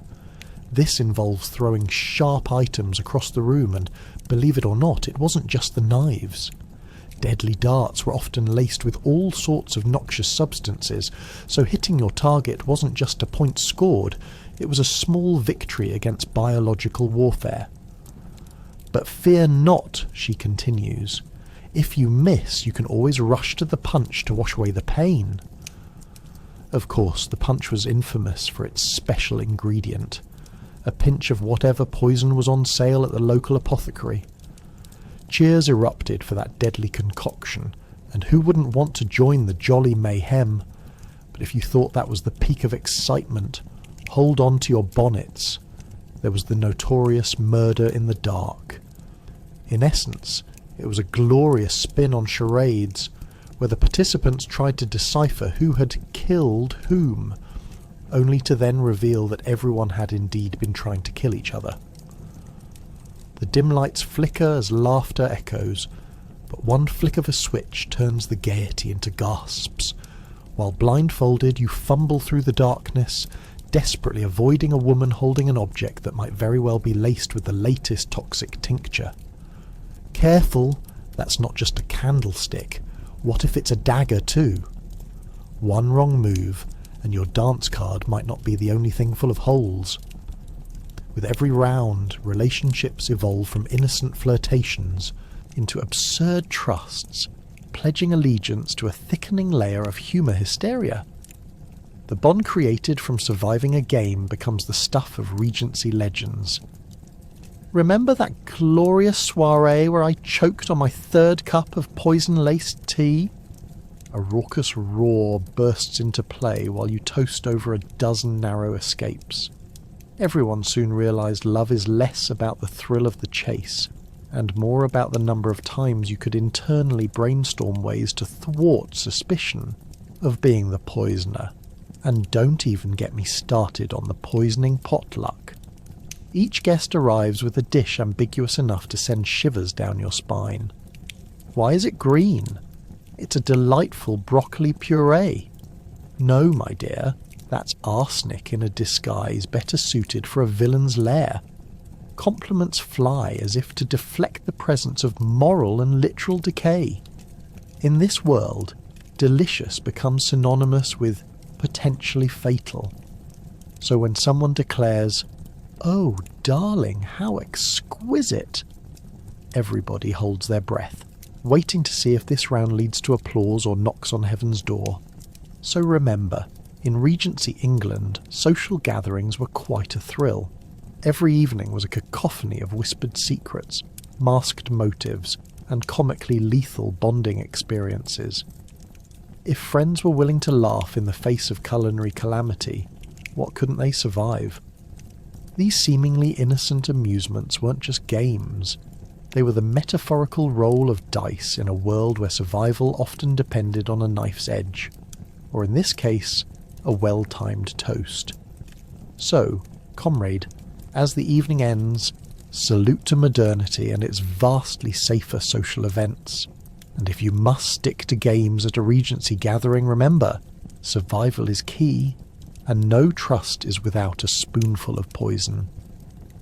As dark as it was, humour found its place as society embraced the absurdity of poison paranoia. Raise your glass, friends! Here's to the dish that might finally take you down with laughter. In Regency England, the dinner table was not just a place to break bread, but a stage for anxiety-riddled comedy that would leave even the sharpest knives trembling with laughter. Dining out wasn't just about ordering grub. It was a game of culinary roulette where every course could either delight the palate or send one's guests rushing for the nearest chamber pot. Imagine sitting at a candlelit table surrounded by friends and relatives, forks poised over plates that hold more suspense than a Shakespearean tragedy. One of your friends leans in dramatically. Do you see that dish? The one he just served? I heard Lady Pembroke once fainted after even smelling it. Cue the clinking of glasses as laughter fills the air, a collective acknowledgement of not only their cleverness, but the absurdity of the situation. In a time when arsenic was more readily available than tea, being served dinner was merely a sign of hospitality and hapless fate. As you try to enjoy your meal, there's always a buzz, literally. Gossip buzzing around the room about the latest rumours of poisoned wine and corrupt chefs.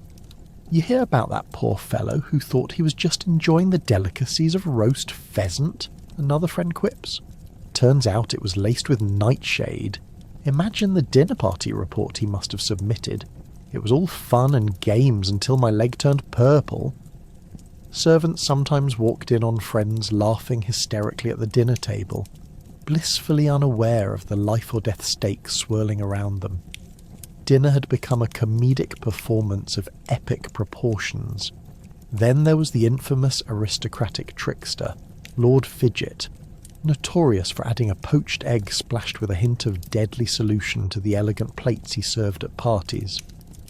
In this house, we call it survival of the fittest, an evolutionary dining experience, he'd laugh, grinning like a Cheshire cat. And while the guests attempted to uphold their composure, all their minds raced towards the possibility of imminent death. Could they choke on the notion of their ignorance? Even the etiquette of toasting twisted into a dark ritual. Guests raised their glasses with a sense of irony, eyeing one another mischievously. To health, and may your soup remain free of mystery ingredients. The more creative among them would craft over-the-top warnings disguised as blessings. To our friend, whose rabbit stew is rumoured to be unkillable in more than one sense. In the midst of a poison saga, humour turned into a coping mechanism to shake off the gnawing anxieties that haunted their fevered minds. If you didn't laugh at the absurdity of it all, you might end up crying. Or worse, taking food advice from a man sporting a questionable moustache who assured you it was the best dish in town. Nevertheless, the absurdity transcended the mere dinner table. Regency English society was rife with theatrical performances adopting poison as comedic fodder, often leading to plays where an unsuspecting hero would drink a cocktail of toadstool laced with sarcasm. Audiences roared with laughter, brainstorming, will he survive the evening, or is this a bite for the history books? Even literature didn't escape the mirth. Writers revelled in creating satirical pieces that poked fun at poison panic. A character concocting a potion for a ladylove only to inadvertently create a deathly brew was a common trope. It played out like a farcical tragedy, both delighting the audience and spiralling them deep into unease. Through humour, they not only dissected the mania around poisons, but also built a little community of understanding. Together they shared the dread, made laughter their ally, and it turned even the most tragic set of circumstances into a comedic whirlwind. Ultimately, it was a curious dance, where every hesitant chuckle held the potential to transform despair into merriment. Humour, in the face of hysteria, became the channel through which they forged camaraderie. In the midst of panic, people laughed not only to console themselves, but to reclaim the power that poisons so readily threatened to take from them, to turn what should have been fear into the melody of life. Raise your glass, dear friends, and let's toast to a time when humour was the antidote, waning in the shadows of that relentless fear of poison. Regency relationships blossomed amidst the tension of poison. Did your suitor offer you a rose? How sweet! What you really wanted was for them to offer you something a little less grim, like a promise to live past dinner. In an age where charm and charisma often masked a penchant for poison-spiked pastries, love was as much a gamble as a delightful entanglement of hearts. Would your midnight rendezvous lead to a passionate kiss or a paralysing surprise? Imagine you're a young woman navigating the treacherous waters of courtship, while others are wondering whether their evening tea has been laced with deadly nightshade. Every time your crush leans in for a kiss, you might secretly wish they were also packing an antidote. Oh darling, I adore your lavish ball gown, your dashing looks, and your potential to give me the colicky death. It was both an exhilarating and terrifying period, a whirlwind of hairstyles and heart palpitations, where flirting could turn perilous at any moment. Meeting your love interest at a social gathering was essentially a delicate dance of chemistry and caution. Oh dear, the punch looks nice, but has it been weighed down with strychnine? Or did Countess Beatrice just add some mysteriously ambiguous tincture? The subtle art of swiping right on those you long to dance with included a list of questions that made modern dating apps seem frivolous by contrast. Did your dancing partner have a hint of insanity in their gaze? Did they comment on your lovely complexion, perhaps before or after dripping poison into your drink? As suitors swirled around like leaves in the wind, moments of intimacy meant navigating the fiery paths of regret and possible fatal consequences. What a lovely evening we've had. I adore that you brought me a gift. Oh wait, is that a genuine contorted lily? Because if so, let's talk survival strategies instead of love. Every bouquet came with a hefty disclaimer of potential dangers, where the tiniest petal could lead you straight to an untimely demise. And let's not forget the daring exploits of romance that often led to jealousy. Jealousy often culminating in deadly revenge rather than tear-stained letters.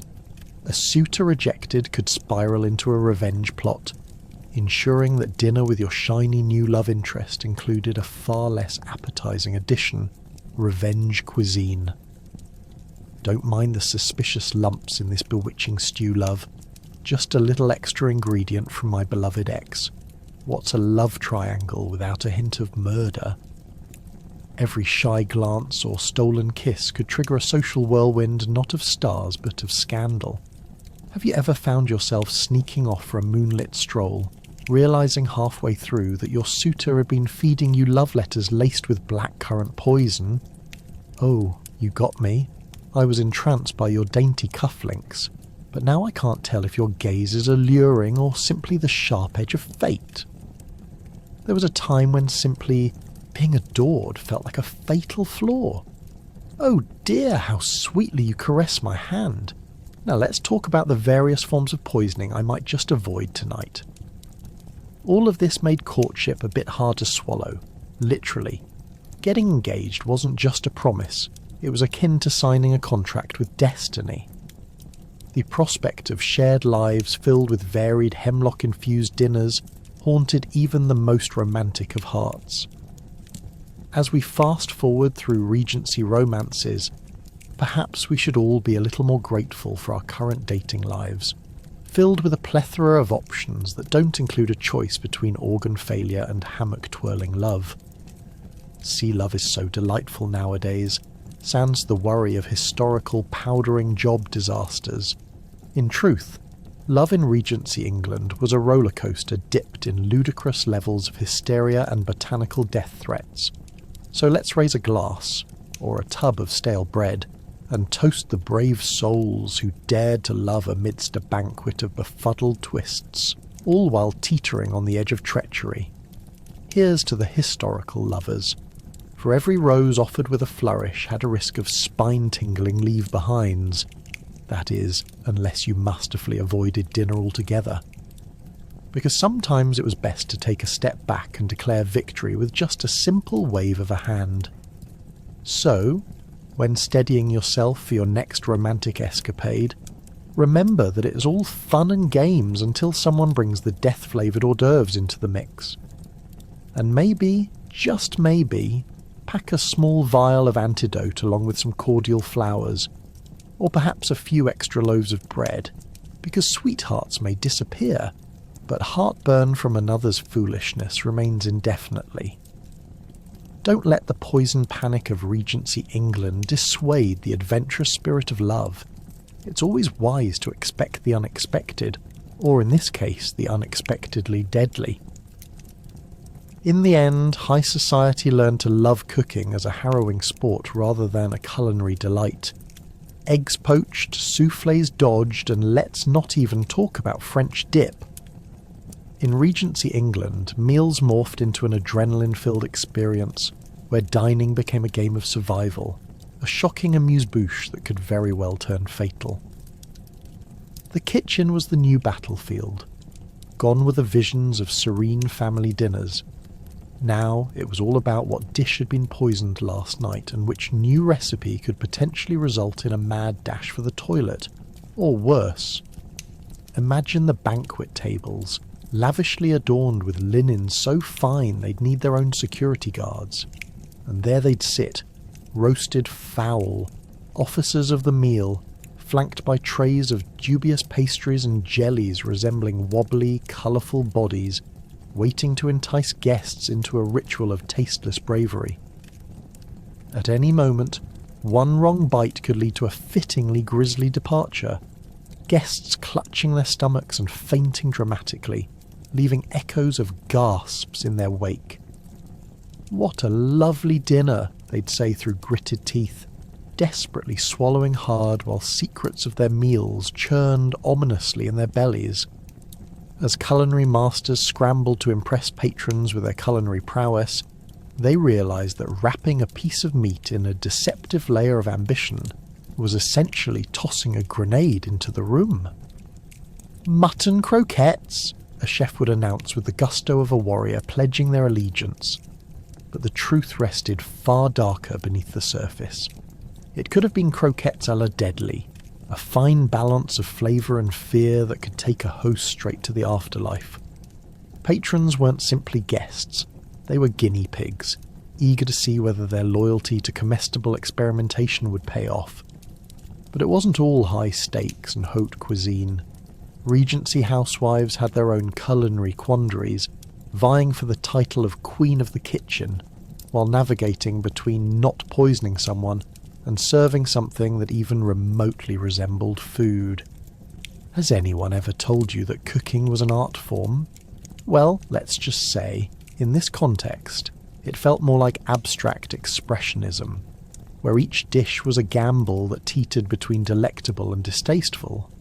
If half of London could go clubbing into oblivion over a meat pie, it was hard to tell which was uglier, the pie or the line for the proverbial gallows. Have you ever tried cooking in a time when the very herbs you reached for could bring about an unintentional demise? Culinary creativity flourished like weeds, where Rosemary's cousin, hemlock, frequently bickered and slapped you in the face with despair. Women would throw their hands up in exasperation, declaring, "Why must I suffer the indignity of choosing the right seasoning when my life might depend on it?" Ironically, children were taught to avoid poison half-heartedly, as they immersed themselves in the deception of looking for the yummiest chocolate panna cotta. One must have their priorities, after all. Social status played a significant role in this delicious dance with danger. The upper echelons of society mustered the bravado to combine elegance with peril, creating a culinary existence suffused with intrigue. The idea of food as an art form mesmerised the well-to-do, transforming lavish dinners into sophisticated showcases of cutlery-wielding prowess, while the intrigue centred around who might collapse from a poisoned pastry. As the elite mingled under chandeliers dripping with crystal, they whispered about the salad debacle from last week's party, where 3 lords fell victim to the overzealous cress. Yet, in the quiet corners of kitchens, the contrast of fear and humour simmered softly. "This dish brings back fond memories of my neighbour's unfortunate disposition," a cook might quip, stirring a cauldron of stew that could either be comfort food or a chemical experiment gone awry. The show became reality, where laughter scared away the shadows of dread that lingered behind each cauldron and mixing bowl. Ultimately, what these culinary daredevils managed to cook up was more than just meals. It turned into the perfect storm of irony and resilience, as those battling for culinary supremacy danced on the edge of mortal risk. Before the night ended, laughter could drown the anticipated death knell of the poorly seasoned soup. Regency banquets transformed, their legacy not just in flavours explored, but in the unending saga of dining as a hair-raising expedition. For every recipe that went pear-shaped, there was a story worth sharing, or not, depending on just how dangerously brave one felt that night. And amid it all, the adventurous spirits of cooks and guests alike managed to squeeze delight from their near brushes with oblivion. Ultimately, amidst all the chaos, perhaps the strangest truth about Regency England was the resilience of the human spirit amid culinary calamity. Even when faced with the threat of sodium cyanide in your soup, folks figured out life, and they toasted to it.